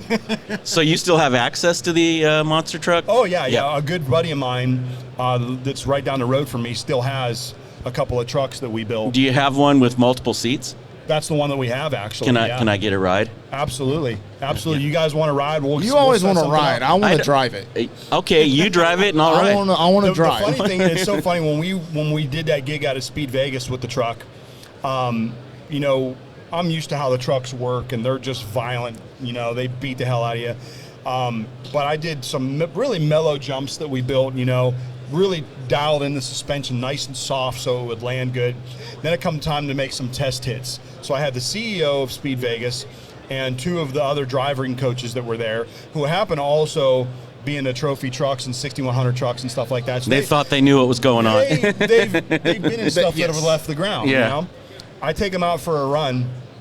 I make a couple hits that I thought were baby hits, and they're like, no, get out. I'm done. We can't put customers through that. There's no way. You need landing ramps. Yeah. There's no way we can put customers it's too through violent. that. That was way too violent. I was like, those were not even like the biggest racing hits that I've ever done. That was nothing. So we had to build landing ramps and stuff like that, and I had to really tame it down. And it ended up being really great. We took people for rides, and it was a cool experience to be able to take what is second nature to me that I know like the back of my hand and let other people experience it. And there's so many different types of experiences that you can have, from supercars to circle track cars. There's even drag cars you can get two-seater rides in. Right. But there's no actual monster truck. Right. Until then. And then Dennis Anderson has one now too. But people would get out of that thing, and everybody, no matter if they were a race car driver or like a Instagram influencer or something like that, everybody would have their life has changed. They're like, I've never experienced anything like that in my life. And like the two back seats, the engine is right there. Right. There's a firewall and the engine's open right headers right there. Oh yeah. So you've got 1,500 horsepower. Nobody's experienced a blown up. You're sitting on top of 1,500 horsepower, basically. Yes. Yeah. It was wild. It was wild. So it was a cool experience. But we do still have that truck. Okay. It is all still set up. We get you fitted you get a fire suit. We got to put a Hans device on you. Yep. And, we can go I'll do it. I'm already going to have to do that to ride with another guy that we just talked about last night with Cole Mamer in his Pro 4 truck. He's got the two-seater Pro 2. Pro 2, excuse me, Yeah, absolutely. So I've been promised I get to drive that. I'm sure that fire suit will pay for itself. He said I could drive. Yeah, he wasn't going to ride with me, but he said I could drive. So we got to find a passion. I don't like riding with people that it's their first time driving something either. I got my fill of that when I was a coach at Speed Vegas. Oh. You're getting in a passenger seat of a car that can do 200 miles an hour with somebody you just met, and you got to try to teach them how to get around a racetrack in 3 laps or less without killing themselves. Figure out where the apex of the corner's at, and learn how to use the gas and brakes. Brake pedal on the passenger side, but that could be dangerous. 90% of the people were scared to death. They'd get in a Ferrari, they'd get in a Lambo or a GT3. And they're like 60 mile an hour. Yeah. Like they've never gone. They don't, like you could run a little harder than that. You can push it, and then you get them to push a little bit harder, and you're like, keep your foot in it. Okay, now brake. Yeah. And then they're like, whoa. It scares the hell out of them, Right. And then you get the couple guys that think they're a driver. Right. Uh-oh, that's not good. They want to show you a thing or two. Yeah. Those are the scary ones you get in with. And then Adam's got his hand up on the passenger side. I'm a driver. You're going too fast. You're not going to be able to turn. Yeah. It's like, just listen to everything I'm telling you. You'll get around the track just Right. just fine. Right. But no, that was a cool experience too. Well, that would be a scary job, actually. I mean, that would be like being at the DMV and giving driver's license tests, except for at 130. Yeah, 130. yeah, that's that. I can't think that would be fun at all. So, yeah, man, it's. I love being here at PRI. Me and my dad have come to PRI. I've been in motorsports for 20 years, probably almost every year. We've also almost gone to SEMA almost every year. I'm sorry. My monster truck here. I did have my monster truck here on display for Lincoln Electric back in 2010, I think it was, but it was back when it was in Orlando. Right. And I've had my truck at the SEMA show a few times. I had my Pro Light at the SEMA show. And it's just cool, it's something about having a vehicle that's on display for all your peers to see that you built. When we debuted the latest Bad Habit Relapse in 2019, we did it at SEMA, and we put so much extra time into that truck, just like polishing aluminum and powder coat accent stuff that you wouldn't normally do on a monster truck. Right. But I knew that I was unveiling it at SEMA, so I wanted to really be, worthy of being there. So when you finally get there and your vehicle's there and you're talking to everybody, it's a really, really cool it's something deal, to look at. Yeah. The thing I always thought was funny about monster trucks at any show is you put the tire dressing on the big tires, and people walk up in their white jacket and lean against it, and they're covered in black tire grease. Yeah, I can never understand that either. The first thing they want to do is put their kid on top of the tire. And he's covered in that stuff. There's broken car parts in there. Glass and metal. And if they slip and fall off, they're 5 feet off the ground. Yeah. It's like they don't ask, Yeah. Only in America does that happen. When you go overseas, they ask you first. Yeah. They actually, I did a show in Saudi Arabia, and they were so polite there. They asked if they could take a picture of your truck, let alone with it. Right. Can I take a picture of your truck? Yeah. Can we get a picture together? And they take selfies. So it was cool to experience all the different cultures. I did a whole Europe tour one year, and you get to experience so much. Did you get into Germany at all? Yes, I did a show in Frankfurt, Germany. Okay. In the monster trucks. Yes. Okay. Yeah, and whatever the football stadium was there. Like some of those events go by like in an instant. You fly out on a Wednesday night or a Thursday, and you're 10, 12 hours of travel time. You get there, and it's the morning of the next morning. Yeah, it's the next morning. So you got to stay awake, and you just try to go and see what you can of the town. Get to bed that night. Then the next day we would have practice at the stadium. Then we would go out again that night. Then we would do a show, usually on a Saturday, and fly home on Sunday. Yeah. So you had very limited time to really. It's like speed dating. Much. Yeah, it was like speed dating. Yeah. So, but we would drop our bags and we were gone. Like we would go and see as much as we possibly could. I toured with Todd LeDuc, who was a good buddy of mine for a long time. He's also an off-road racer, monster truck driver, and I've known him since we were kids because we grew up racing mountain bikes together at nationals. And so we had a great time out on the road together. Whether we were in Europe or in the United States, our thing, I could talk about it now because it was years and years ago, our thing was trying to figure out how we could get on the roof of a stadium. Oh, okay. And we never failed. Yeah. Every single stadium we were at, we got on the outside. How about this one outside here? Take a picture. Yeah. Oh yeah, we're up there. Okay. Don't tell security that. Yeah, it was again, just I think any racer will tell you that part of the best part about all of this is stuff like that. Yeah, all the pranks and fun. It's not just the racing, it's the after hours, it's the parties, it's the dinners. That's the stuff you remember. Yeah, that's probably one of my most favorite parts of all of motorsports. Yeah. And even us as just simple show employee workers, that's our favorite time too, is bonding with our coworkers and stuff after work, right? That's when all the fun stuff happens. Yep, yeah. Trashing rental go-karts and stuff like that. Exactly. That doesn't happen. Yeah. We have never done that. We can't talk about that. We've never done that. I always joked that I thought it'd be a great business model to find an empty warehouse in Indianapolis during PRI, rent it out for the weekend, and bring in a bunch of go-karts. Yeah. Because you can't get on a go-kart track this week. Right. Every single place is always already booked. rented out or whatever like that. So if you had one, like, you could make a lot of money. We'd have to have a dumpster outside because they wouldn't be leaving. Yeah, you'd have to have a welder on site, some spare wheels, and a hell of an insurance policy. Exactly. Yeah, that's where the big problem would be with liability issues for sure. We'll do that thing called self-accountability. Exactly. Sign this waiver. Anymore. Yeah. But I think most racers are so rough and tumble and organic that Yeah, I don't they're think not. anybody would wreck a rental go-kart that's in this building right now and point the finger at somebody else. Yeah, Like, yeah. well, I guess it happens. Yeah, it's my fault. Well, Joey, thank you for joining us today, taking time out of your schedule to come hang out and talk with us. You're super fun guy to hang out with. I'm looking forward to that monster truck ride. So, Hey, I'm serious. So just let me know. Yeah. You guys give me a call. Chris has my number. Yep. Chelsea's got my number. Yep. We can make something happen. Sounds good. We'll make sure we get some good content out of it for Yep. BILSTEIN. Yep. You know? For sure. And we'll figure out a way to make it more than just a fun deal. You know, That's Let's it. Make it work for you guys. I'm old, too. but I can take it. Oh, you think so? I'll keep looking over and giving you a thumbs up, and eventually you're gonna go. If I'm puking, it's not a thumbs up. Thanks again for stopping by. Thanks for having me, guys. I love it. Hey, we got Devin Moran with us and Adam Logan. Devin, man, I really appreciate you making time to come up here and chat with us this year, man. You had an incredible season. How many wins you get? Yeah, first of all, thanks for having me.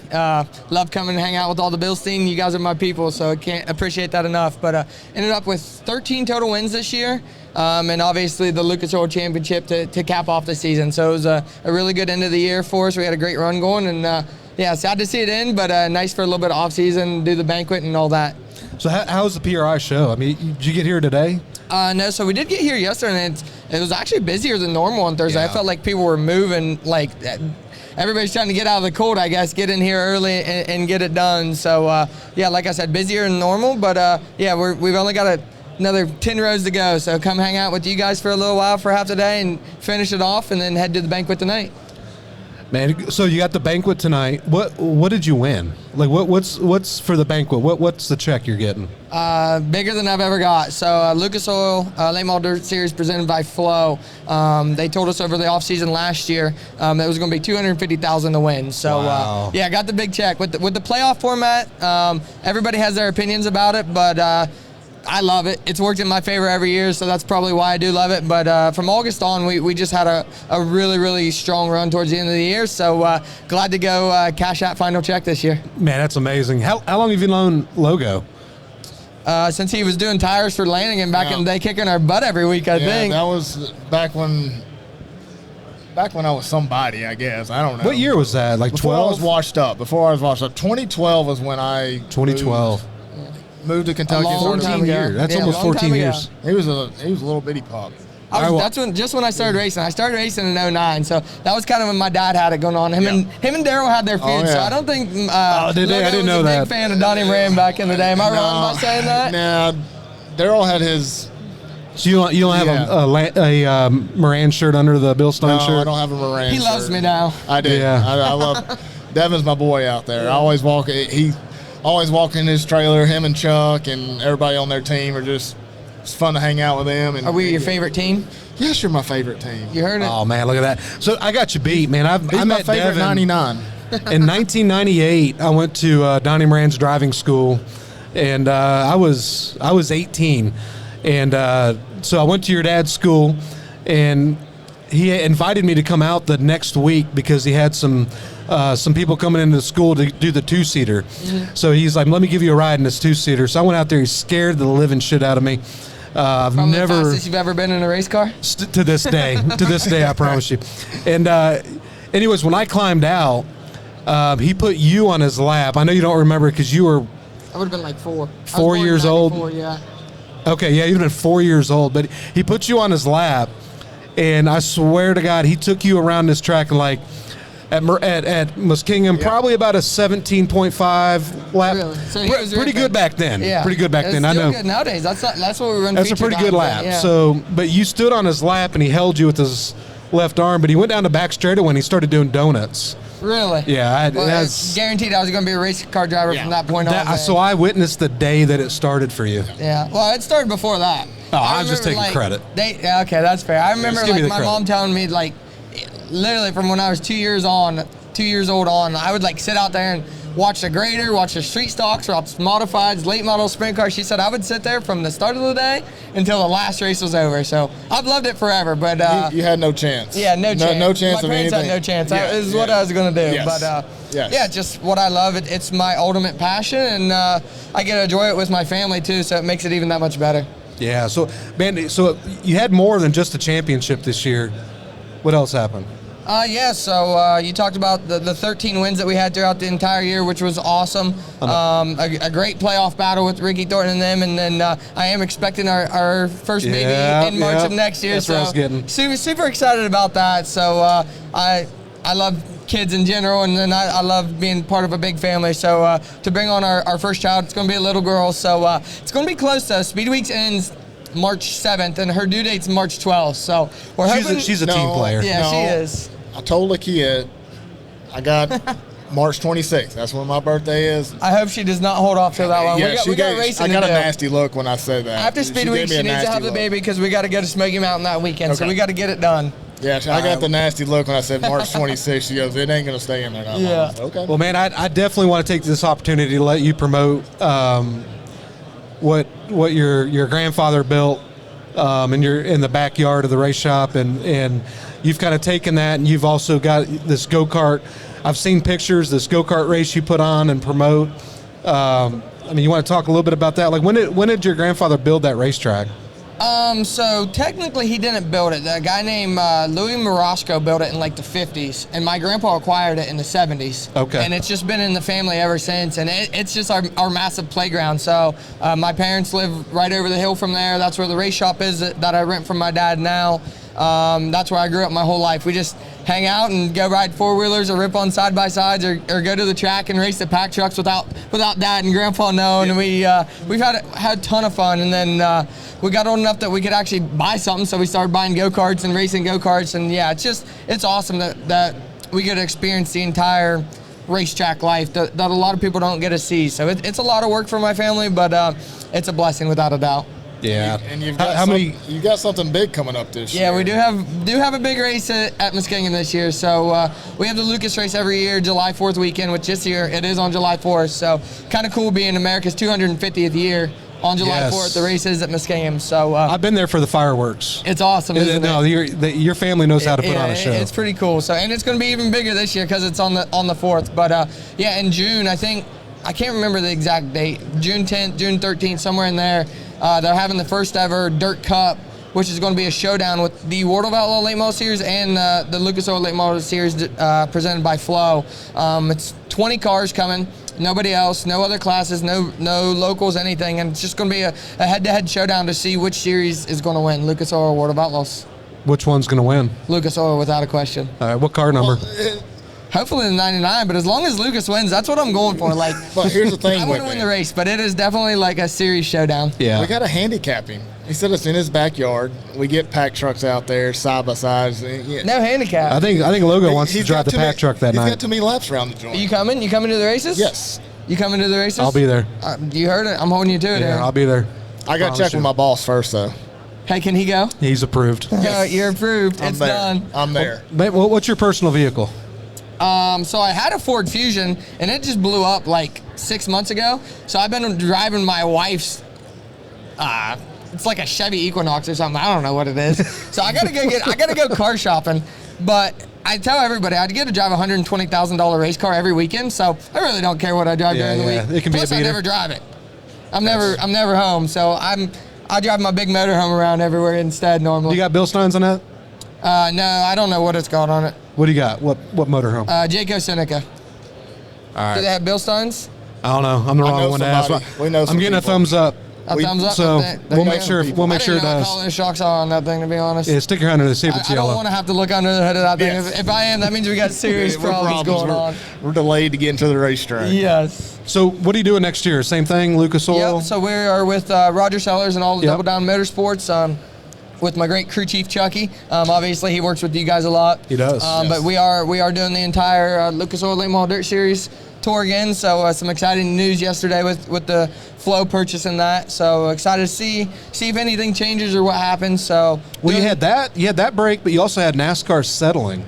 Yes, I know. Which I've talked to your car owner a lot about that because Roger also owns a racetrack. Yes. And I think that's big news for us. Yes, 100%. Right? Yeah. So yeah, Roger has definitely been all in on the NASCAR side, trying to figure out what's happening and what's going on. So glad to see they did settle, and from the sound of it, everybody was super happy. I saw where France and Hamlin were even hugging each other afterwards. Good. Surprising to see that, and hopefully it's great for all parties. So how is it? Roger's been around racing, owns a racetrack for many years. How is it driving for him? In my opinion, he is the best car owner in late model racing. I know you have the Mark Richards, you have Paler Motorsports, you have David Wells, you have all these guys, but Roger Sellers is the perfect mix of being all in, but letting us do our thing at the same time. So he has a racetrack, so he's got to kind of go off and do that sometimes. And then when he's at the races, he expects nothing but the best and us to win every night in a championship. But if we have a bad night or something happens, he just tries to help us figure out why and what it was without getting mad, and we figure it out. And truthfully, I feel like that's the reason why we'll be giving the speech we're giving tonight as the champions. Awesome. Yeah, he always beats me up. I owe him a hat. He's always beating everybody up. Don't feel bad, Luggo. I promise. No, I ain't got my hat yet. Yeah. Well, a week ago today, I was sitting in St. Louis at the Dome, and I was sitting up in actually the Flow Suite. Next to me was Roger, right? And I saw him sitting there watching, and I was like, Roger, I've never seen you look so relieved. He's like, what do you mean? I was like, because your car is not out there beating this fence down. And that is He's why like, we you did have not no take our idea car. how relieved I am that the Dome, Devin found a ride. The Dome is a special event, really, and then we talked about it quite a bit this weekend of how it's the biggest or the second biggest dirt event in the year, next to the Sprint Car Knoxville Nationals. Really, it's bigger than the World and everything else when it comes to fan or crowd size. So to go there, you have to go and be a part of it because it's an amazing event. But it is definitely a wild and one-off event, and it's an event that it's fun to be racing at, but at the same time, probably not so fun to be a car owner of. So love getting to go and love racing. And I would say the Double Down Motorsports car might be there sooner than later. That's what he said. Yep. But I didn't want to leak it. Breaking the day. Maybe I don't know yet. Right. We've got like 360 days to figure that out. Right. But we'll give you time. So Roger loves being part of things, and that's a major event to be a part of. So he wants to be right there in the middle of all of it. Man, that's exciting. Man, I can't thank you enough for taking time. I know this is an important show for teams like you to get around and thank everyone and see everyone. I look forward to next year, buddy. Yeah, 100%. All in on BILSTEIN all the way. I know obviously in the late model world there's all kinds of different things going on, but you guys do a great job for us, and I don't see how you could change a shock brand when you just win a national championship. Am I wrong? Oh, man, I love it. That's right. I love it. Awesome. But congrats, buddy, and go celebrate tonight. Awesome. Thank you, guys. Hey, go Bucks. OH. Roll Tide. Roll Tide.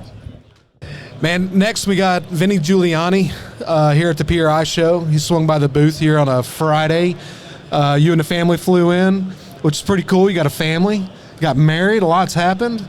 Over the last couple years, we've known, you and I met back in 2022. Yeah, or 2020 even, I think. And okay. Yep, it's been a little while. And now I got a family and wife and 2 kids, and life's good. Yeah, so you guys got married last year. It was this year.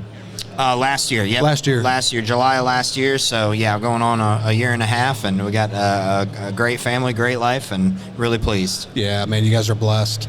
So, when I first met you, you were with Chase Younghands.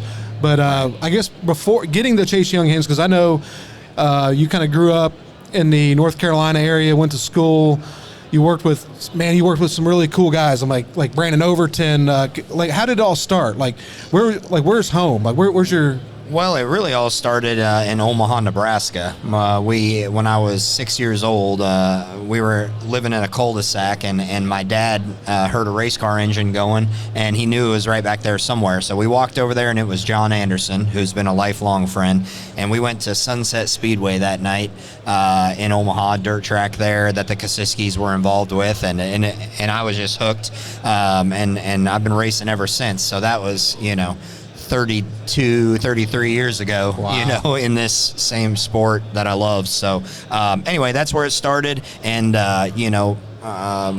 we moved from Omaha to Florida. Eventually, I was involved in racing the whole time, and then I got into the engineering college there at the USF in Tampa, and then I transferred from there up to Charlotte. They had a good motorsports engineering program there. Is that where Rumley went? That's the same place Rumley went. So he was a couple years before me. So they had a great program. You know, they had, Kevin Rumley and myself both went there, and you know, so that's left a mark on the sport, I feel like. So it's been a great place for me to get my degree, and it was a lot of fun. And I worked for some NASCAR teams there, and during that time, for? Red Bull Racing, and then Joe Gibbs Racing at the Nationwide shop. So yeah, did that, and then I also worked at another shop company there in Mooresville for a little while, and then a lot of dirt teams. My first full-time dirt team was 2005 with Shane Clanton. Oh, I didn't know you worked with Shane. Yeah, so that's 20 years ago. So that's how long I've been doing it, pretty much full-time in the dirt industry. So did you live with Shane, or live down there? I lived with Gary Winger, actually. Yep, did you really? With Gary Winger, and we raced out of Atlanta, RSW Enterprises, and yeah, we ran World of Outlaws that year in 2005. So, yep, 20 years bouncing up and down the road racing. So, but yeah, been with a lot of good guys, you know, since then as well. You know, Chase Younghands, you mentioned, of course, Brandon Overton, Kyle Strickler in 2020 was when we partnered with BILSTEIN and got this deal rolling, you know, 5 years ago, going on 6 years. So, pretty cool to see where we've came. At that time, I remember in 2020, it was you and Timmy and me and Kyle Strickler, and that was basically it for BILSTEIN in the dirt late model industry. So to see where we've made it to now, I'm really proud of that, and thanks for the opportunity to be a part of that. Oh man, I can't thank you enough for the ride, man. It's so, like, when we started, like, we had to start with something. It's like, you know, Timmy came off of the with the Longhorn, but he was on the Penske's 001, right? Yeah. So the first step was like, let's just make something as good as what's out there, right? We tested a lot, we failed a lot, man. Since then, I think it was your idea that come up with the hydraulic fifth coil, which is seen now. You know, you've seen other manufacturers make their own. Like, how did you, like, what was your thought process on the hydraulic fifth coil? You know, eliminating the spring altogether and just running a shock. Like, what made you go there? Well, I remember sitting down in a room, and I think it was you and me, and Kevin was in there as well. And, you know, we were talking about a spring with less coils.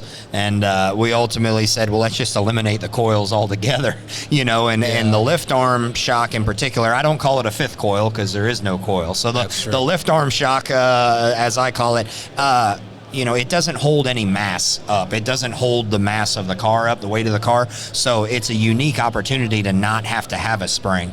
So that it's the one shock where we can do that. So it's turned out really good. I remember the first time we tested it at Gaffney and looked at the data. It was a oh my gosh moment, you know, looking at the data. So yeah, it's definitely, you know, something that we've been using now for 5 years. That's changed the sport a little bit. One of the many things that we've done that's changed the sport, and you know, it's cool to be a part of that. And you know, I love working with this company. I have access to a lot of you know, new technology and the, you know, great people that can make it happen. So it's fun to be on the cutting edge of that stuff, and it's pretty satisfying to see, you know, the market share and people in the pit area using stuff that I feel, you know, that we started. So that's really cool. Yeah, man, so much of it was your ideas, you know, and like that fifth coil, I don't know if, I mean, correct me if I'm wrong, but like, we didn't realize we had a problem, I don't think, right? Like, we went out there at Gaffney, I can't remember who was driving, it might have been Kyle Strickler, but it was, yeah. I mean, the data, if I remember, was like, we're averaging like 25, 30 inches a second. We put that first hydraulic fifth coil, which now you got the VG hydro, which is completely different. But we slowed it down to like 4 inches a second, if I remember right. Like, yeah, oh, absolutely. The data, it was like a sawtooth, you know. It is like a Etch-a-Sketch. I mean, it was all over for the spring fifth coil bouncing around. And we put that hydraulic lift arm shock on there, and it was like smooth. Like I drew it. Like I drew the data with a ruler, and I just was like, oh my gosh, this is awesome. So we knew if it has to be better that way, and it's proven to be. We won a lot of races that way. So that was a really cool thing that we brought to the table, and it's it's always neat to bring out new products. Like we have a lot of new products here at the PRI show. The best part is those things translating to success on the track. I preach all the time, results are results. And, that's a component that we have brought to the table. And in the last 5 years, it has produced a lot of great wins and results. And it started off seeing that the data was better, and that directly translated to feature wins, and that's what I love about it. So I'm excited to see these products, and they all look better on the data, and we're very confident in those. And we've already had some results with a lot of the new products that you're showcasing here. So I'm looking forward to continuing to see that success on the track and feature wins. So that's the exciting part to me. I like staying in the victory lane. Well, speaking of victory lane, so you went from Kyle Strickler. I don't remember. I think Kyle switched car owners once or twice there. He went to Scott Bloomquist there for a minute. Yep. You end up over at Jonathan Davenport. You and JD have been tight since I've known JD. Yep.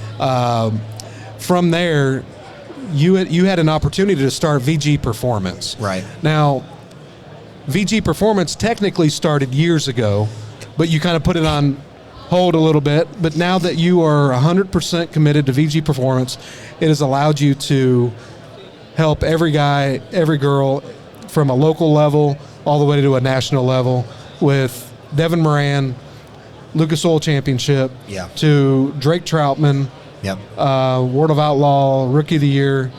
I mean, what is next? Where I think you excel is you're good at finding problems, right? Mm-hmm. And I think our relationship is we can solve problems, right? But the hardest part is identifying the problems. How many more problems can we fix? Well, the sky's the limit. I think the biggest thing for me, and I'm very grateful for my time with Jonathan, and that catapulted me into the ability to have my own company. I did start it a long time ago, but I was always working with one specific team. So now going on year 3 of this project, working with multiple teams, I love that opportunity. I work with some great guys. As far as, the sky's the limit on finding more areas to produce speed. And I think that for me, having the opportunity to work with so many great teams and be able to try some new things, that's where I'm at, is just look at every part of the car and where we can improve. Obviously, the suspension first and foremost, and it's worked out really well being partnered with this company to make that happen. There's always areas. I don't call them problems. I call them areas that we can find more speed. Everything works really well on these cars, but there's always areas that you can improve. So that's what I look for, is where we can find more speed, thinking outside the box. Like the 6 coil, for example. Something that we've used for 30 years, the exact same technology and design, and I see it functional on the Smasher. You spray a little WD-40 on the current design that we've used forever, and it changes 30 or 40 pounds, and that's just, we're to the point in our sport where that's not going to cut it. So what we've come up with is something that's similar price and way better performance, and that's that's where I'm at with it, and I love evolving the sport and finding things that have better function, and then of course are a good product to use and produce wins. That's really what it's all about. Yeah, at the end of the day, just got to stay in the victory lane and perform it. Winning on Sunday still sells on Monday. That's right. I think we can prove that year over year. Your last 3 years stretch definitely proves that. Man, I am very proud to say you are the biggest dealer for BILSTEIN Motorsports. Well, I appreciate that. That is amazing. Can you believe that 3 years ago to say that? Man, it's been really good. The partnership's been great, and we're continuing to build on it. And I'm really appreciative of this company and you for sure. And can't wait to keep going. And we're already. Arizona's coming up quick, so it's already our next race is on our mind, and just happy to be at this show and celebrate with Devin Moran tonight at the banquet. That's a really cool feather in our cap, both BILSTEIN and for me, myself personally, grateful to work with those guys. It's been awesome, and when are you going to Germany? We got to get you to Germany. Yeah, soon. Yeah, we're going soon. My dad actually has some friends over there, so I'm already scheming on where they're at, in relation, and but I like taking technology and making it to where it's functional and we can use it in our sport. You know what I mean? There's a lot of really cool things floating around out there, and I love that. I love stirring the pot. I love the new things. But you got to be able to take that technology and actually use it to produce speed, and that's what I feel like I'm good at. I'm a racer first, and then an engineer. So I really pride myself on being able to get the low-hanging fruit, get the speed, and I can't wait to go to Germany and see some of that new technology and implement it on dirt late models. So I got to meet your dad at the World Finals. How cool was that? Get your dad to the track there. It was awesome. He doesn't come as much as he used to. You know, I got racing in my blood from him, so he really enjoys it. It's been great, you know, that he gets to come and experience it with us, you know, and so yeah. You know, I'm an only child, and my mom's passed away, so me and him, you know, we got a really tight relationship, and now that I have a family of my own, it's been great. And for him to come to the track and support us, it was my birthday weekend, and he knows a lot of people in the pits. He knows, you know, Jonathan and Timmy, and I mean, he's been around these guys a long time, so it was really cool for him to be involved and in the company and the sport. And you know, he loves seeing the new guys, like, you know, the young guys like Drake, and you know, we're really excited for those guys. Trey Mills, you know, he loves watching those younger guys come up and do so well, and you know, he's I think he's proud now, you know. He's proud. So it's really cool to have him at the track, and you know, all the guys are so great to him, which I appreciate, and you know, it's been awesome. Yeah, I got to meet Trey Mills yesterday, him and his dad. So running for Rookie of the Year. Rookie of the Year, World with of Outlaws. VG. Yep, with VG. Again? Absolutely, yeah. So I'm really pleased with that. We got a great roster going into this year. So who you got? So on the Lucas Tour, Devin Moran, Garrett Alberson, Carson Ferguson, Donald McIntosh, and then possibly some Rookie of the Year contenders. On the World of Outlaws side, we got Brian Shirley, Drake Troutman, Frank Heckenast is kicking around running that, that'd be cool. Which would be big. Yep, and then a few other rookie contenders like Trey. So and then we've got, you know, one other guy that's a good friend of mine that he hasn't decided on his schedule yet. So we'll see where he ends up. But I think it'll be fun at Arizona. So we're looking forward to working with him again for the first time in 8 or 9 years. So that'll be good. Man, congratulations. We're going to have to get you to an off-road race. Get the family up there. We got to at least get you over to Crandon or something, see if you can help those guys get the victory lane. But yeah, it's pretty cool. You know, it's cool that this company works in so many different areas of motorsports. I think it grows everything, and it's a huge name. It's fun. It's known. That makes it cool, and it's fun to see the cross between the different forms of motorsports. Well, I think I'm going to break the news, because I think yesterday we had Ryan Beat up here, which is that truck right there. Him and Ricky Thornton Jr. bumped into each other. So I think you might see Ricky Thornton Jr. at Wheatland. He's a unique talent, and you know, there might be a seat swap there. I appreciate him trying to run these different types of cars. I think it's really, really cool. I root for him for sure. Yeah, so that'd be awesome. Cool. That would be cool. Man, I thank you so much for making time to swing absolutely. up here, man. Thanks for couldn't be having more me proud on. of you, man. I appreciate it. Thank you. Thanks. All right, man. Next we got Cody Overton. I don't even know how we introduce Cody Overton. We got Cody Overton and Trey. We definitely don't want to introduce you as the little brother of no one, right? Well, that's what I was going to say. Brandon Overton's little brother. Man. I wasn't going to do that. I was going to say, the future. The guy that put Brandon Overton on the map. I did. Man, how you doing? Good. Now, how many is this? Do you go to PRI every year? Yeah, this is, I think, my 4th year. 4th? Okay. Yeah. I never went to the one in Florida, but I always wanted to do that one. Yeah, that one was nice, weather-wise. Yeah.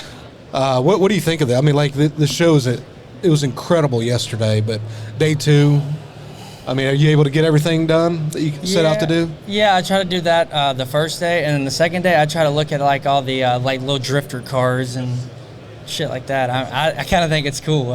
It's different. I'm not a big drag racer. Brandon always comes here and wants to look at drag cars. I'm like, man, that's dumb. Like, I like looking at like the little Tokyo drift cars and stuff like that. What about that off-road truck? Would you jump that thing? Oh yeah, I do some shit like that, 100%. Yeah. Well, man, tell us who are you, man? Like, where'd you? I mean, how'd you get into this? Did you get into it first? Did Brandon get into it first? No, Brandon got into it first, and I was always the little crew guy.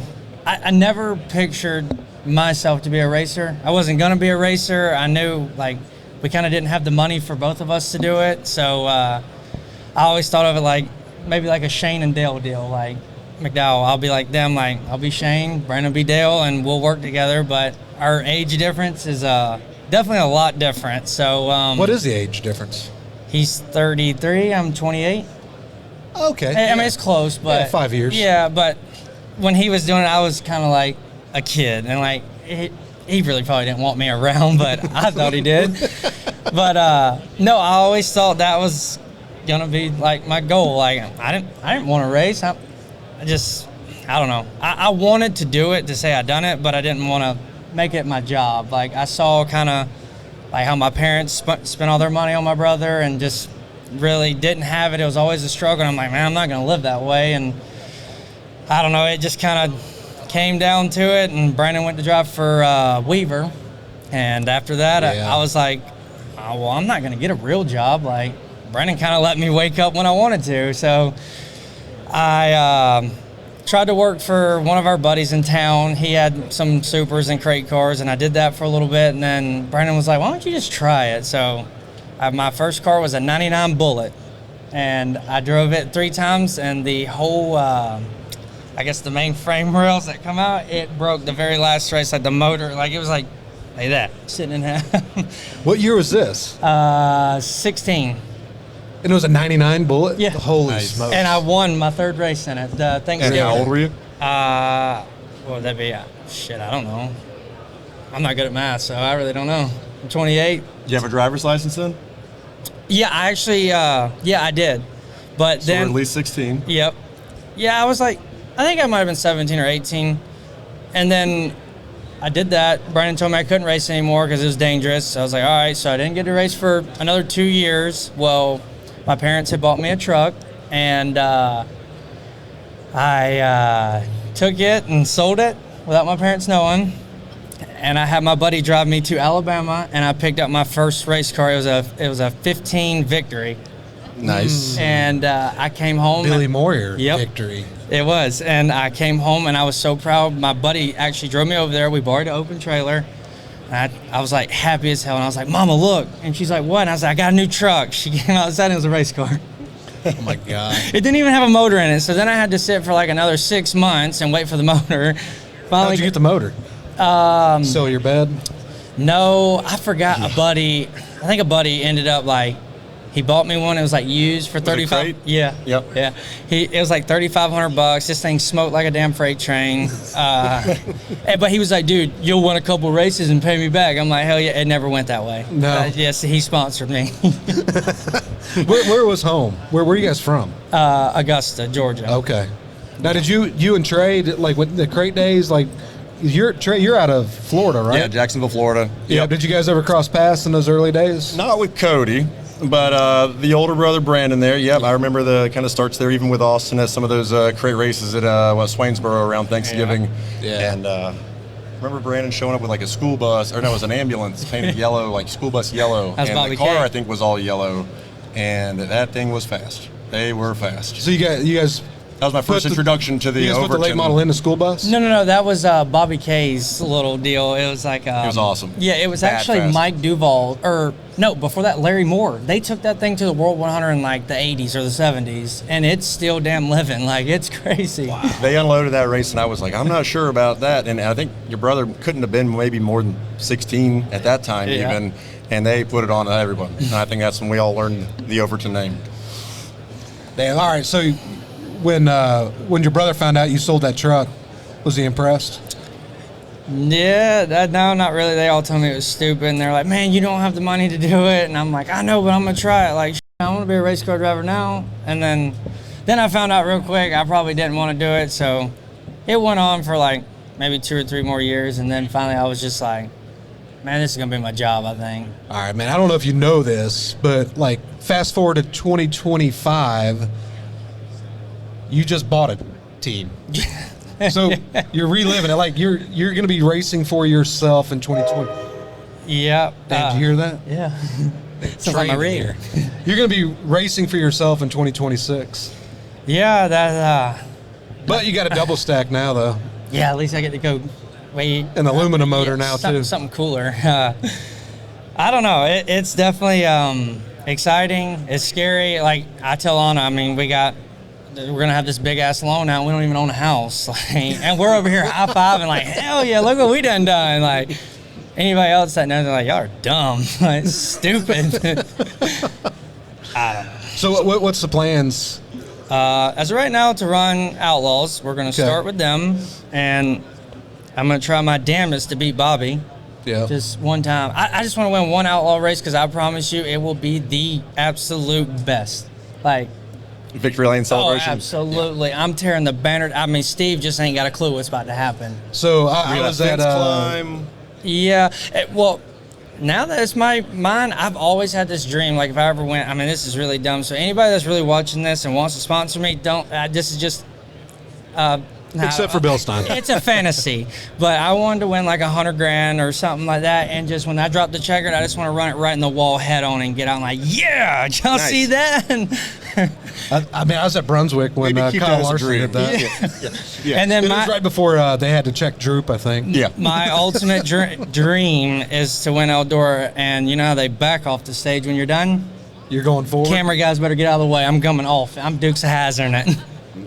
100% that's going to happen. So, dude, I'm going to be there. So I was at Screven this year, and what was it? Screven that you won? Yeah.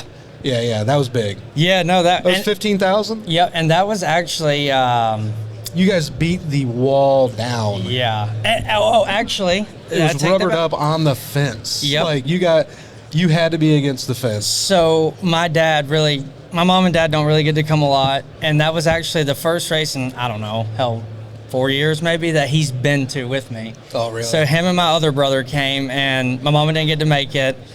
So I'm telling him the whole night, I said, Daddy, don't worry, I'm going to win. I'm telling you, I'm going to win one of these big ones, and that was going to be the biggest one I ever won. And after I took the checkered, I had my hand. They changed the front straightaway and the back straightaway. When I always used to go there, the back straightaway was the front straightaway, and it was backwards. Yeah. Well, now they changed it. Well, I take the checker and I drive into one. I'm like, yeah, bam, right in the fence, and knocked the whole ass in off this thing. I saw it. I was down the front stretch. So watching. I get out and I'm happy. Me and my other brother Dalton, we're like, yeah. My daddy's like, what the hell was that? And I was like, I got excited. But no, that was cool, the man. whole time. That was cool. After that race there, you were still running the Board of Outlaws. Yep. So you ran all season. Did you run the entire season? Yep. Okay. Where'd you end up in points? 8th. 8th? Yep. Finished 13th the first year and then 8th the next year. So where'd your brother finish in points? 7th. I tried my damnedest to get at least 7th or 6th in outlaw points, but it's just I messed up a lot during the summer. So the rumor in the show is you're going to the Lucas Oil banquet tonight.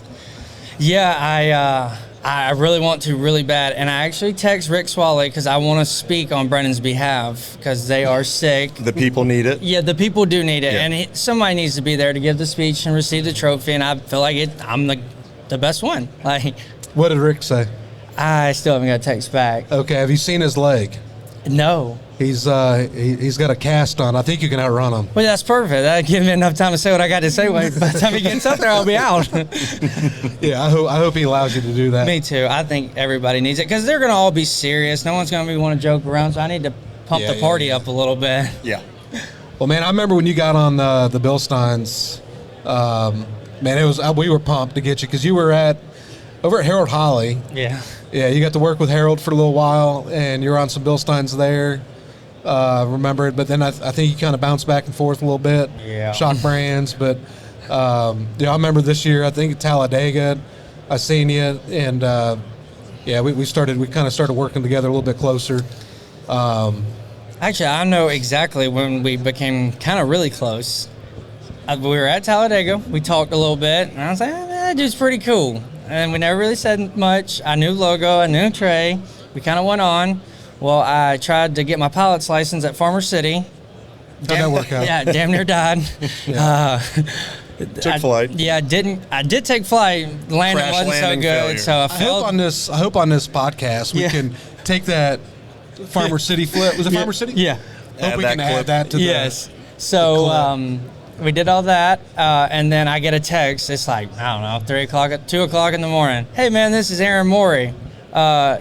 Your shocks okay? well, hell no, they ain't. He's like, we'll take care of you, buddy. Just come on over. Bring them over here. I remember that. I remember bringing them. They were like, dude, the insides of these things are destroyed. He got to show us some things we had never seen inside of a damper before, and it was pretty impressive. So once you take them apart and you see that, you got to check and see if they're okay. Yeah. So ever since then, I was like, hey, this is my guy. I like this. I mean, how did you do that? Well, I'm that guy that if there's a board at the racetrack, when I hot lap and stuff, I'll be watching like, where's my number? I'll be driving the shit out of it. Qualifying, I was coming to green, I was watching that board, and I don't know, B-Shep maybe was quick time or something, and I was like, oh, I got him right here, and I went to turn, and I had different plans. Intentions. Yeah, I was going to get a real wide, but I didn't know the racetrack died off that much.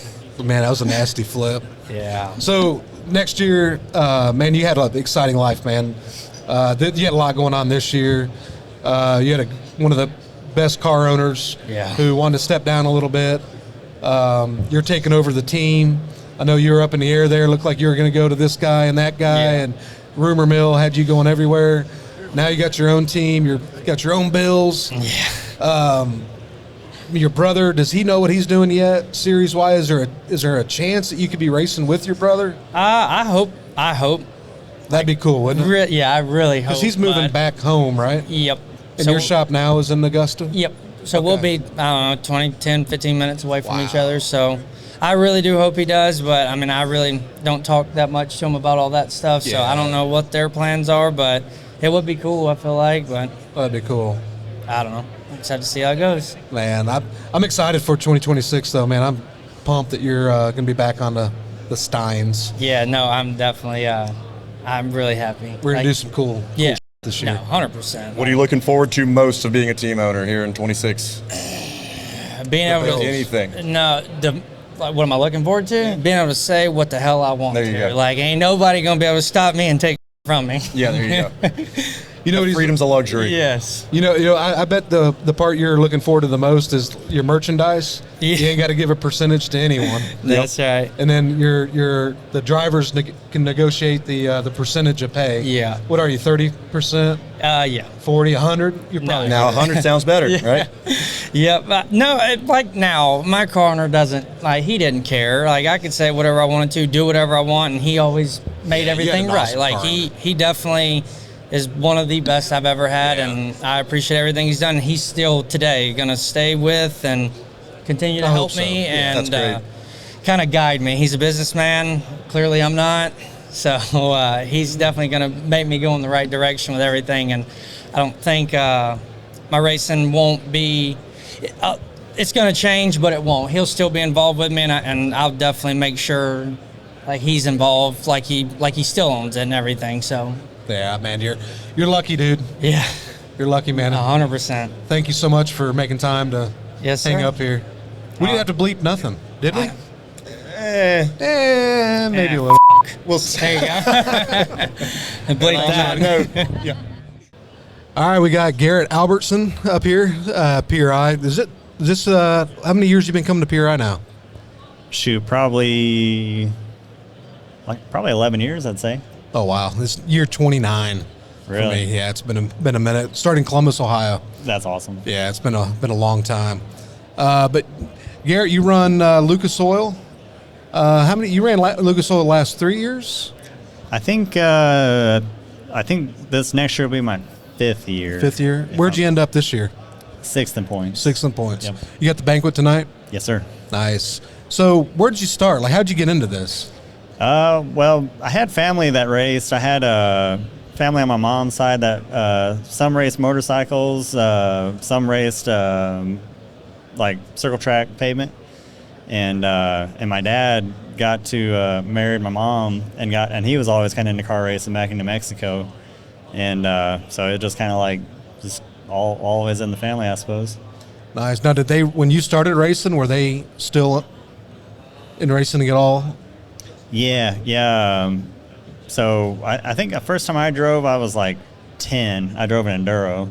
Oh, nice. What kind of car was it? It was like a 76 Camaro or something like that. Yeah, it was awesome. But my dad was racing street stocks, or well, I think by then super stocks still. And it was just like, yeah, that's awesome. That's what I want to do. So what is home? What is your city? Well, right now we actually live in Kelowna, Illinois. Okay. That's where the Roberts Motorsports shop's at. Is in Kelowna, real close to the Quad Cities area. Do you get home at all? Not back to New Mexico very much. Okay. We get back to the shop, a fair amount, but to actual Las Cruces where I grew up, it was about once a year when we go to the Wild West Shootout. But now that they moved it, it might be even longer. Yeah, a little longer. Yeah. So what was your first car? Like when did you, besides like after the Enduro, what was your first full-time, maybe not full-time, but full season racing? Yeah.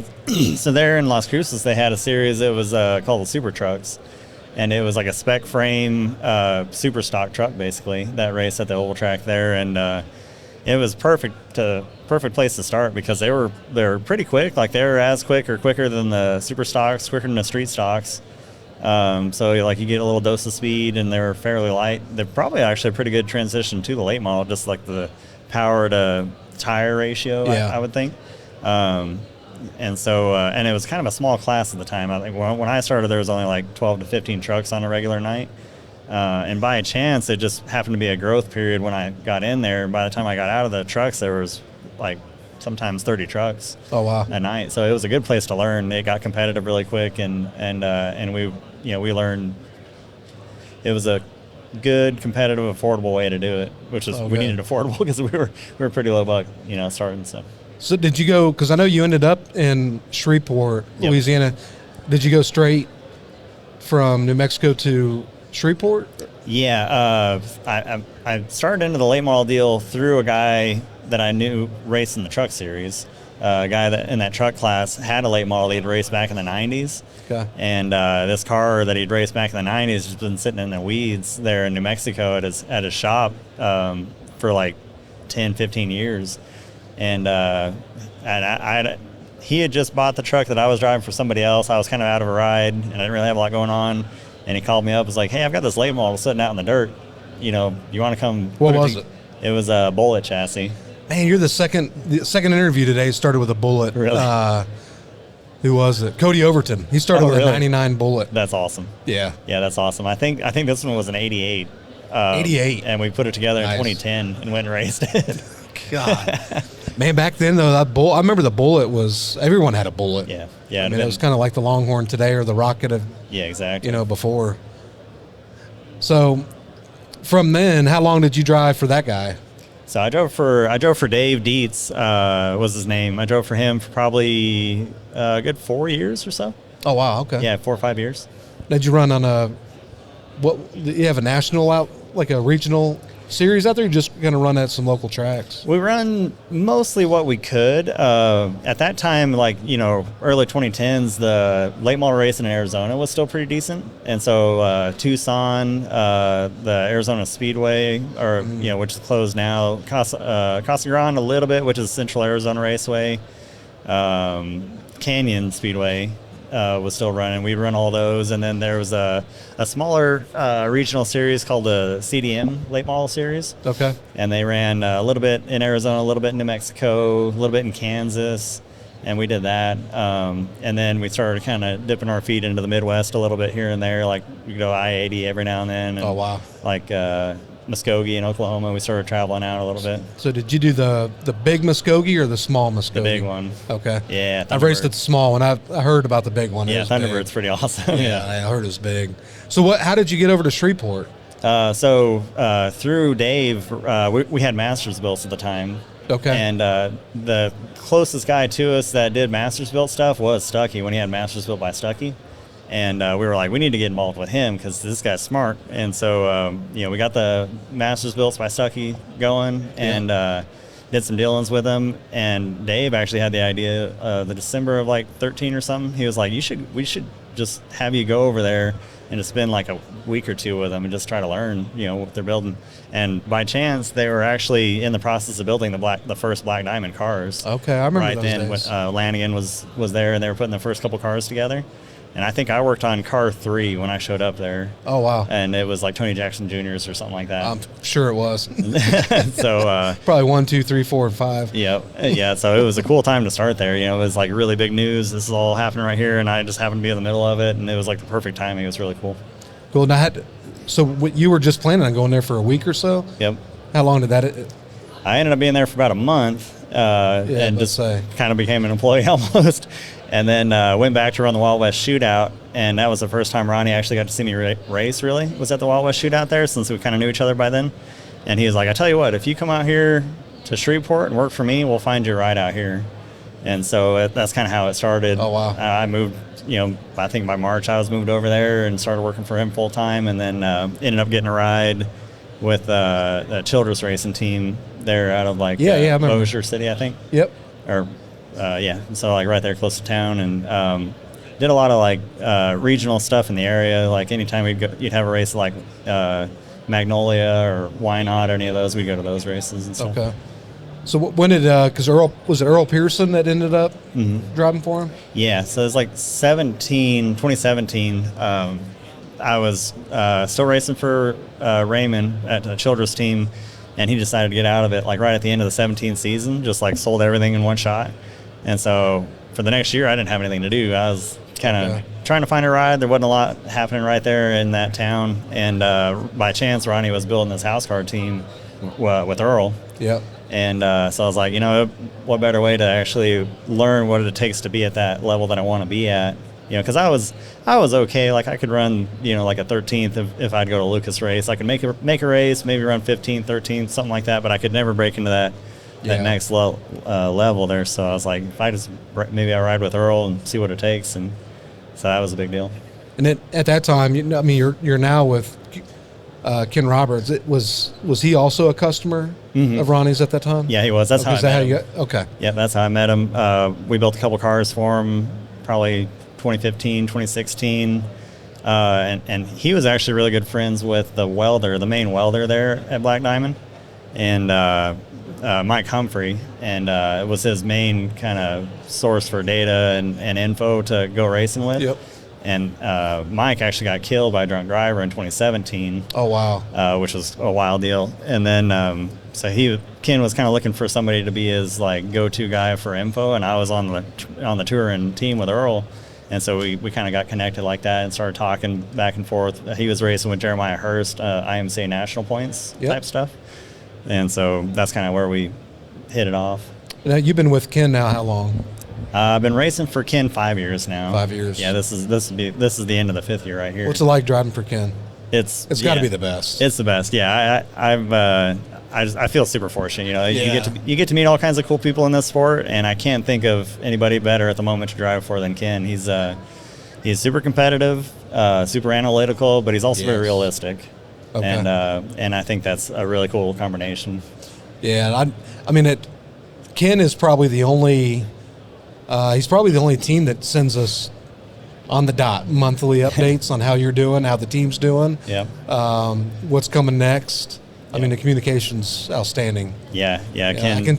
He's a good communicator. He is. It's the same way racing for him. He wants to have a plan. He wants everybody to be on the same page, and I think that's why we've been able to perform the way we have. We don't have the biggest team by any means, or the best funded, but I think we have a good leader and a good communicator in Ken, and then that kind of starts the whole thing headed in the right direction. And we kind of focus our team around attitude a little bit, kind of making sure we've got people that have good attitudes, because you're going to have your bad days, and you're going to have tough travel days and all these things, and it seems like when you've got good attitudes around you, it keeps everybody moving good. So what was the highlight, kind of fast forward now 5 years? I know you got a family now. Yep. How has that changed it? Has that made it easier or more difficult? Or has it made you appreciate things a little differently? For sure, appreciate things differently. Yeah. It's complicated. There's no question. You add another human into the mix and more logistics. And now we've got a little merch trailer we tow around. We got an RV that we go around in. So it's more pieces of the puzzle, but it's definitely one of those things you would never trade. I know. You got kids. It's awesome. And you're living the best days of your life. Oh, right absolutely. now. Yeah. Absolutely. Ronnie, whenever I was working for him, and my wife and I were already married back then, and he kept teasing me. He was like, you got to watch it. Those kids will slow you down 2/10 apiece. And I'm pretty sure it didn't. I think it found you 2/10. Yeah. So for the longest time, he had me worried. I was like, man, I better not have these kids if I want to go fast. But really, my wife and I, we ended up, in a situation where we thought we could do it. And, really, I think if anything, it lit a fire under me. You know what I mean? Like now you're racing for a living, so you better go fast. How many quick times did you end up with this year? It seemed like you were quick time every.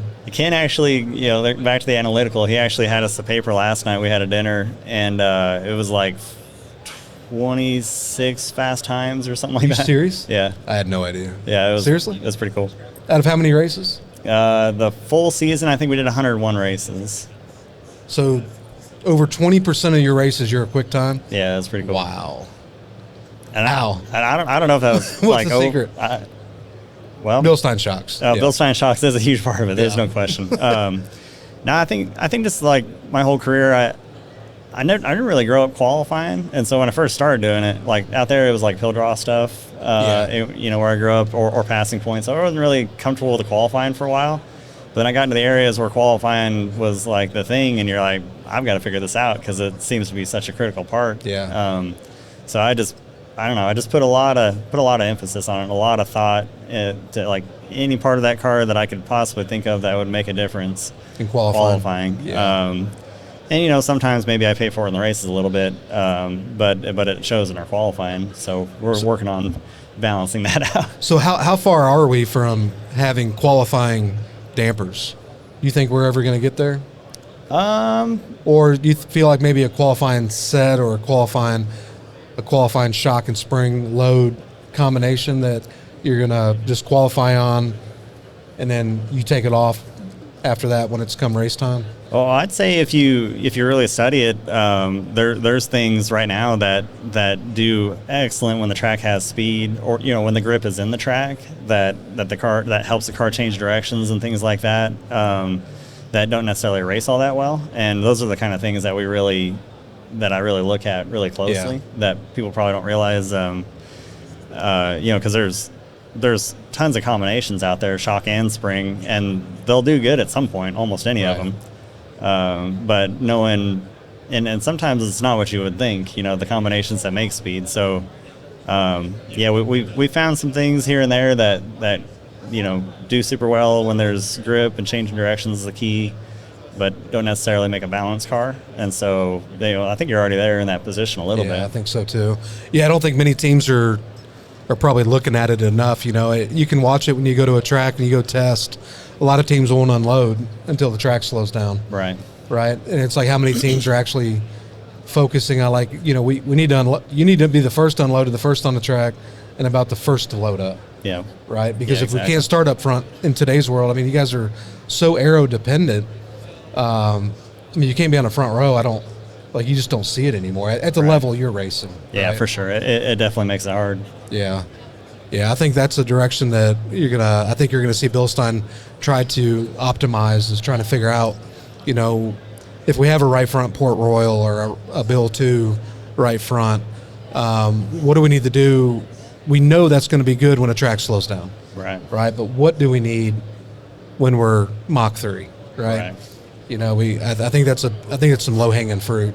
Yeah. We could probably get a little better. Yeah, and that's one of the beauties of our particular sport, is that there's not a lot of other scenarios that the racetrack changes 3 to 5 seconds in a night. Yeah. And so the loads, the forces that take place when that thing is 12 seconds versus 15 seconds is totally different. So you really can fine tune a lot of things there.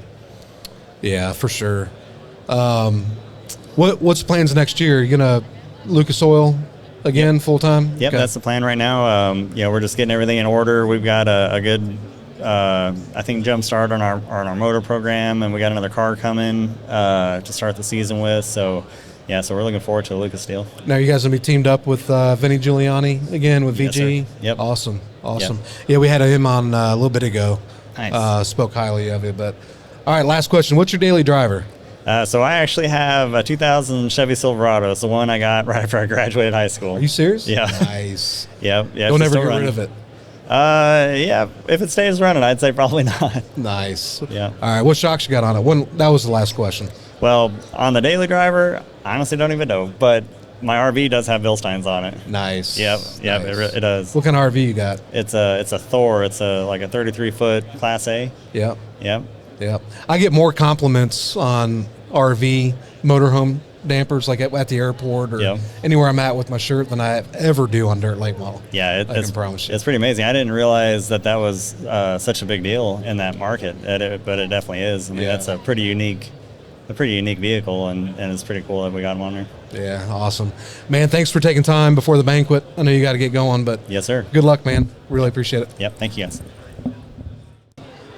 All right, next we got on the show here at the PRI is Austin Kirkpatrick with AK Race Cars Rev 1. Man, I met Austin probably 4 or 5 years ago, and actually Kevin Rumley introduced me and you. I'm not sure how you guys got connected back in the day, but ever since then we've been working together and on his vision of this race car. And, you know, I remember seeing bits and pieces when I first moved down to North Carolina. I remember going to Cherokee and it was all tarped off. I wasn't allowed, like no one was allowed looking at it. And I heard the rumblings that you had some sprint car front end. And then I remember going to a test at Charlotte where I think you had a shock bag on one of your 4-bar rods and someone got upset and turned you in. Probably. Yeah, remember that? Yeah, it was, I think that was probably during the straight axle time too. It was. We had just a big shock bag over the left rear top rod just as a diversion tactic. I don't think there's anything crazy going on there. Yeah. We all talked about it, every one of us. Mission accomplished. Man, I really appreciate you. You knocked this car out of the park. We got together in May, I think. We talked about doing a car for the PRI show, and man, we wanted to build something that, you know, for first off, I mean, the AK race cars, you got your marketing videos going out, your social media, you're always building cool. I know a lot of people know of you, don't know much about you, but they all want to see this car. And it couldn't have played out any better how the season went, the launch of your car, to kind of debut this Rev 1 to the entire public at the PRI show. Man, I'm just so glad we were able to work this thing out. It looks amazing. I'm sure everyone's seen pictures now on social media. But man, how much work went into this? Because man, it just seems like a week ago you texted me and said the chassis is back from powder coat. Mm-hmm. And I was like, nice. A little scared, but nice. Yeah, it was. I'm super appreciative of all the guys at BILSTEIN and letting me bring a car to the show. And you know, this was definitely our best foot forward as far as building a race car. And we definitely wanted to do some things to try to draw some attention to what we're doing. There's a little bit of shenanigans going on the front end, but for the most part, this is basically what our package is. And we you know, like you kind of alluded to, we built it in about, you know, a week and a half, and we did our best to, you know, make the fit and finish as good as we could. We did some cool stuff with the plexiglass sides, so you could kind of see some of the cool things under the car, see some of the new cool BILSTEIN offerings that you guys are coming out with, and our front shock display mounts, as we've been calling them, showing off the new Evo shocks that BILSTEIN's been developing and kind of highlighting some of the really neat things that you guys are working on. And you know, like you also alluded to, we've been working together for quite a while now, and this isn't just a new partnership and a new alliance. BILSTEIN's been extremely supportive of what we've been trying to do, and it's been exciting to work together to this point, and I'm super excited going forward, getting to work together and develop some more cool shit, as you put it. And we are you know, constantly trying to get better and trying to evolve and trying to learn and trying to innovate and progress. And so I think that BILSTEIN's got a ton of cool tools and a ton of resources, and I'm excited to keep trying to move the ball forward. Yeah, man, a lot of the things I've seen your car at the track before, but I don't think I've ever really looked at it. But look, when you rolled this thing in here Wednesday, I mean, I'm assuming every car, I have no reason to think every car is going to leave your shop like this, but man, everything is just a little bit different. I don't see one thing that's that looks like it was a copy of something else. I mean, to be completely honest, I mean, I keep talking about your J bar.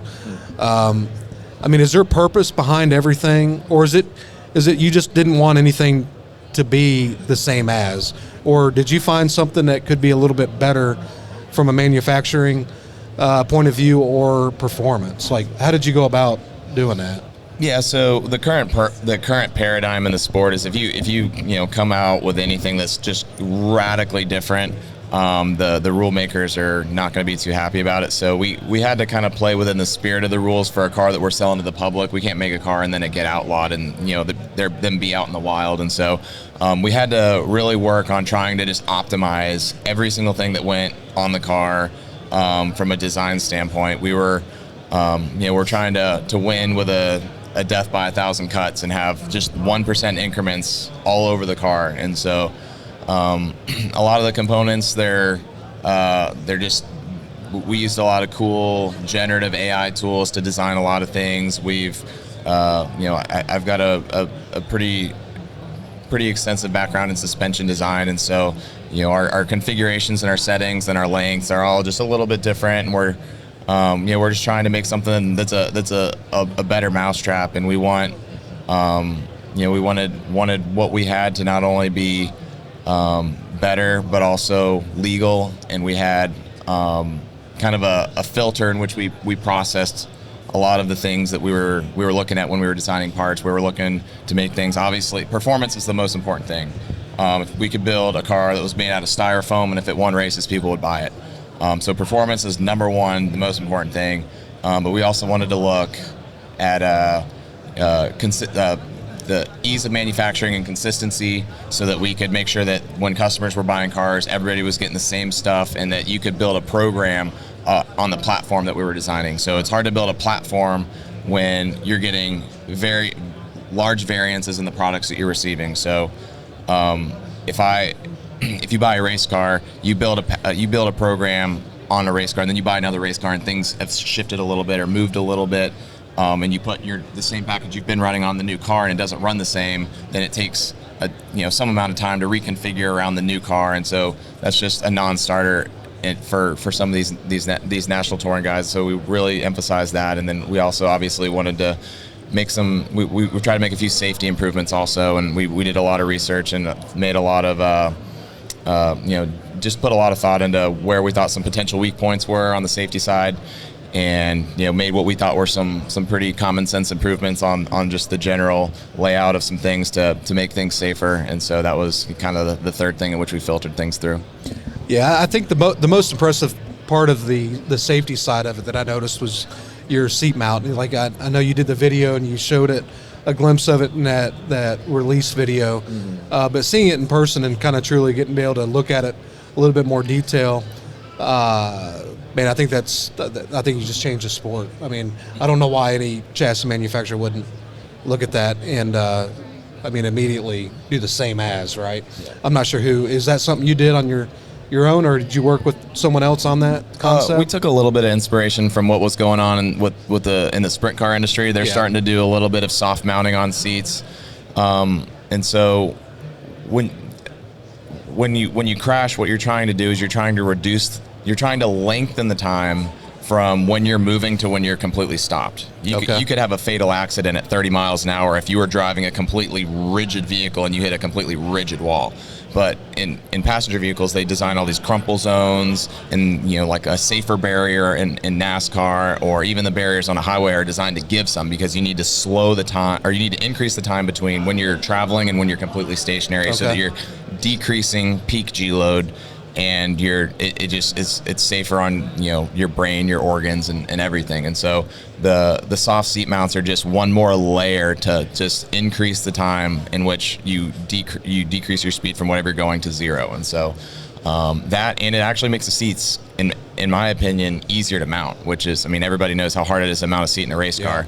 Kyle Strickler, one of our drivers, is pretty known for moving seats around, and he said that he's sold just because the seats are so much easier to move, and it's so much easier to kind of get the seat where you want to get it so that it's comfortable and it's kind of laid out like you want. And so yeah, that's an improvement we're pretty proud of, and it's something that's, like you said, I thought it was kind of common sense, but hopefully some other guys kind of adopt it too, and it just makes everything safer for everybody. Yeah, for sure. What kind of inspired your wanting to dive into that and improve that seat mount there? Was it a wreck you'd had or anything in the past that jarred you differently, or what inspired that? It was mostly just seeing some other trends, like I said, in the sprint car industry. I think that sprint cars are probably, they seem to be probably one of the more dangerous forms of racing, and so they're going to be on the leading edge on some safety things like that. And so I saw a few different versions that were being implemented on the sprint car side, and so I just kind of put my own little twist on it and was able to implement it into a late model form factor. You mentioned you used AI a little bit. I know I've bounced a ton of ideas. I just get in little wars with my ChatGPT, and you usually debunk me because you thought of it 4 years ago and it didn't work. But where do you see the sport going when it comes to AI?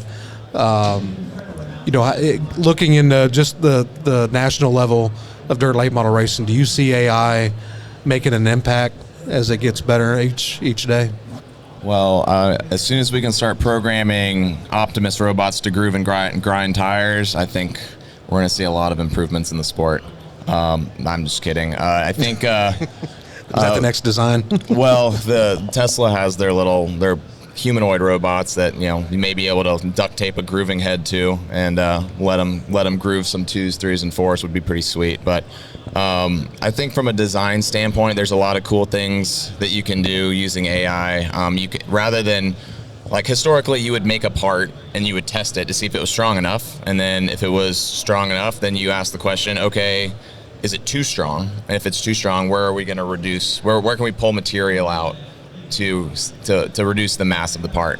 With generative AI, you can, instead of using that method, what you're doing is you're giving a computer program fixed points, you're running a load case through the points, and it generates a shape that is most optimal for whatever the parameters you're optimizing for. So you can say, for that, for example, for our bell cranks that we put on this car, those were designed using generative AI, and I said, okay, well, I know where the center fulcrum is, I know where the push rod's going to mount, I know where the shock's going to mount, and I know what loads it's going to be seeing, and then I added a little side load just to make up for there being some misalignment on the push rod or misalignment in the shock, and then it just generates that shape.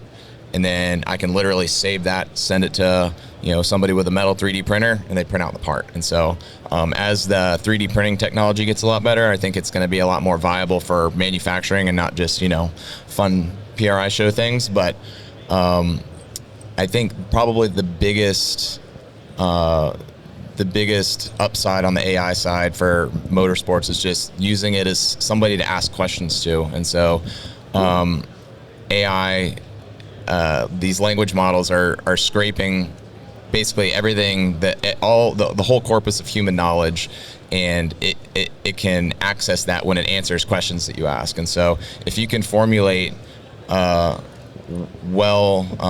focused questions, the AI can give you answers that are going to be much quicker and much more well packaged than you having to go scrape the internet yourself and find where these answers are and piece together your own answer. It's just going to be way more. It's just going to be a way quicker point from point A to point B. And so I think it's just going to really, to me, I think it's just going to allow us to learn quicker. It's going to allow us to understand how things are working better. And that to me is the number one most important thing, is just understanding how things work at the most fundamental levels. And anybody that's watched any Elon Musk podcast knows he talks a lot about first principles thinking, and understanding how things work all the way down to the molecular level is what's required to really innovate. In my opinion, you have to really, really understand things well in order to come up with cool solutions, because you have to truly understand the problems. And so I think the AI can really help with that.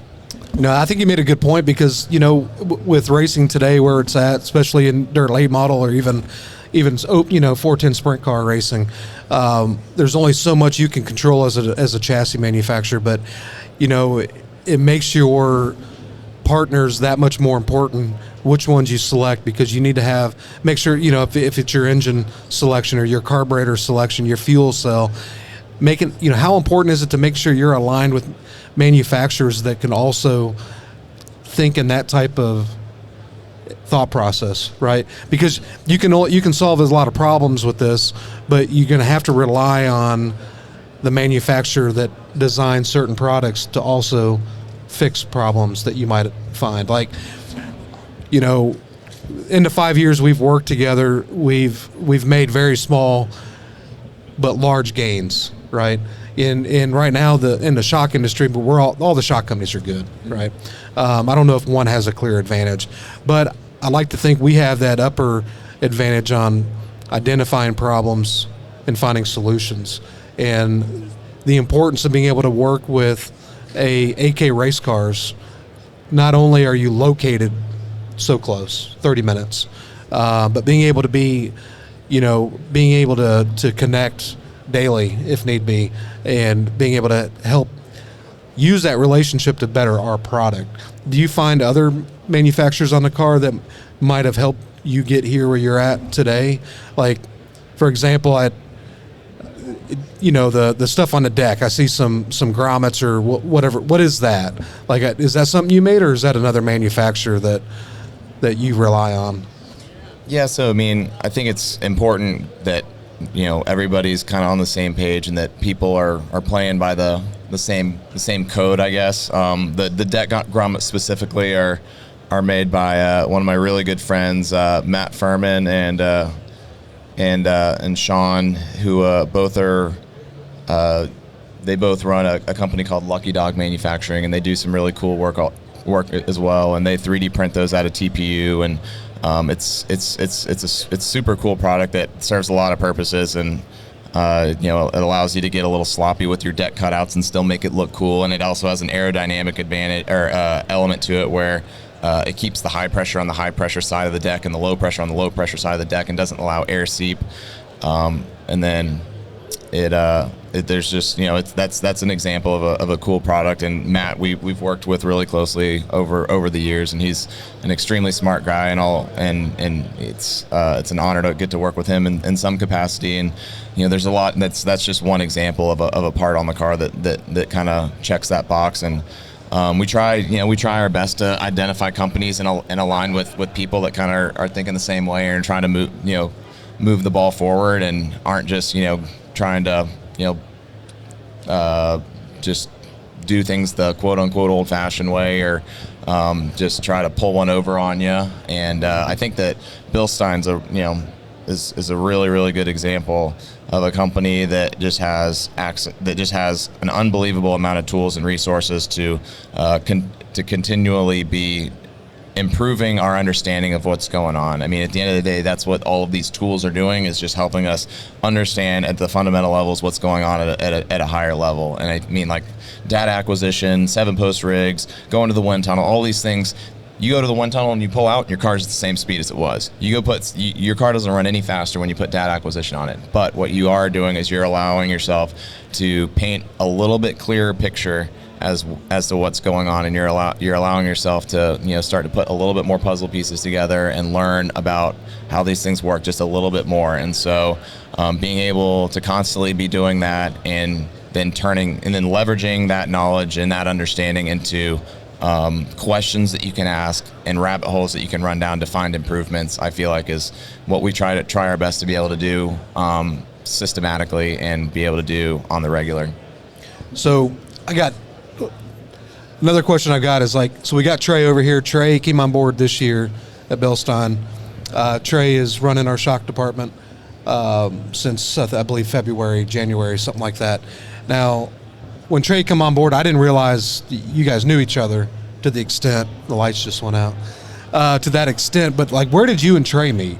How long have you guys been friends? You guys, because I think you both are from Florida originally. Yeah, so Austin and I have known each other for a long time, probably since he was 12, 13, and I was 15, 16. I didn't realize it was that long ago. So we've been around for a long time and chasing a lot of the same goals and dreams of motorsports and stuff, and through those times. And as I moved on to North Carolina and did other things a couple years ahead of him with our age difference, and he was in the pavement world there for a little while, and I was in the pavement world for a little while. We reconnected then again a little bit. I went to the dirt world. He then came on to the dirt world a little bit later. We reconnected again. So it's been a fun 20 some odd years here together of us really supporting each other in some different ways through motorsports, and it's really come full circle. It's I'm proud of us to all be sitting here, us three here today with this car in our booth and represent the BILSTEIN brand, and seeing us all come together here. It's been really cool to see. I'm proud of Austin. I'm proud of everything we've done. I'm proud of our shock package. I'm proud of our season that we've all done. It's really cool to see what this combination can do in the future moving forward. Yeah, man, I can't wait to see 2026. I know you got some exciting guys getting with cars on order. I can't wait to see them on track. Man, I can't thank you enough for getting this car together. It turned out amazing. Wish everyone was here to see it. We'll try our best to get as much video of it as we can to get it out there. But appreciate it, buddy. Yeah, thanks, man. Pleasure is on this end. We it's super cool to, you know, in year, I guess this is the start of year 2 to be sitting here in such a prestigious booth. I mean, BILSTEIN's one of the biggest shop companies on planet Earth, and you guys are obviously as successful as you are. Undeniably the number one shop company in dirt racing.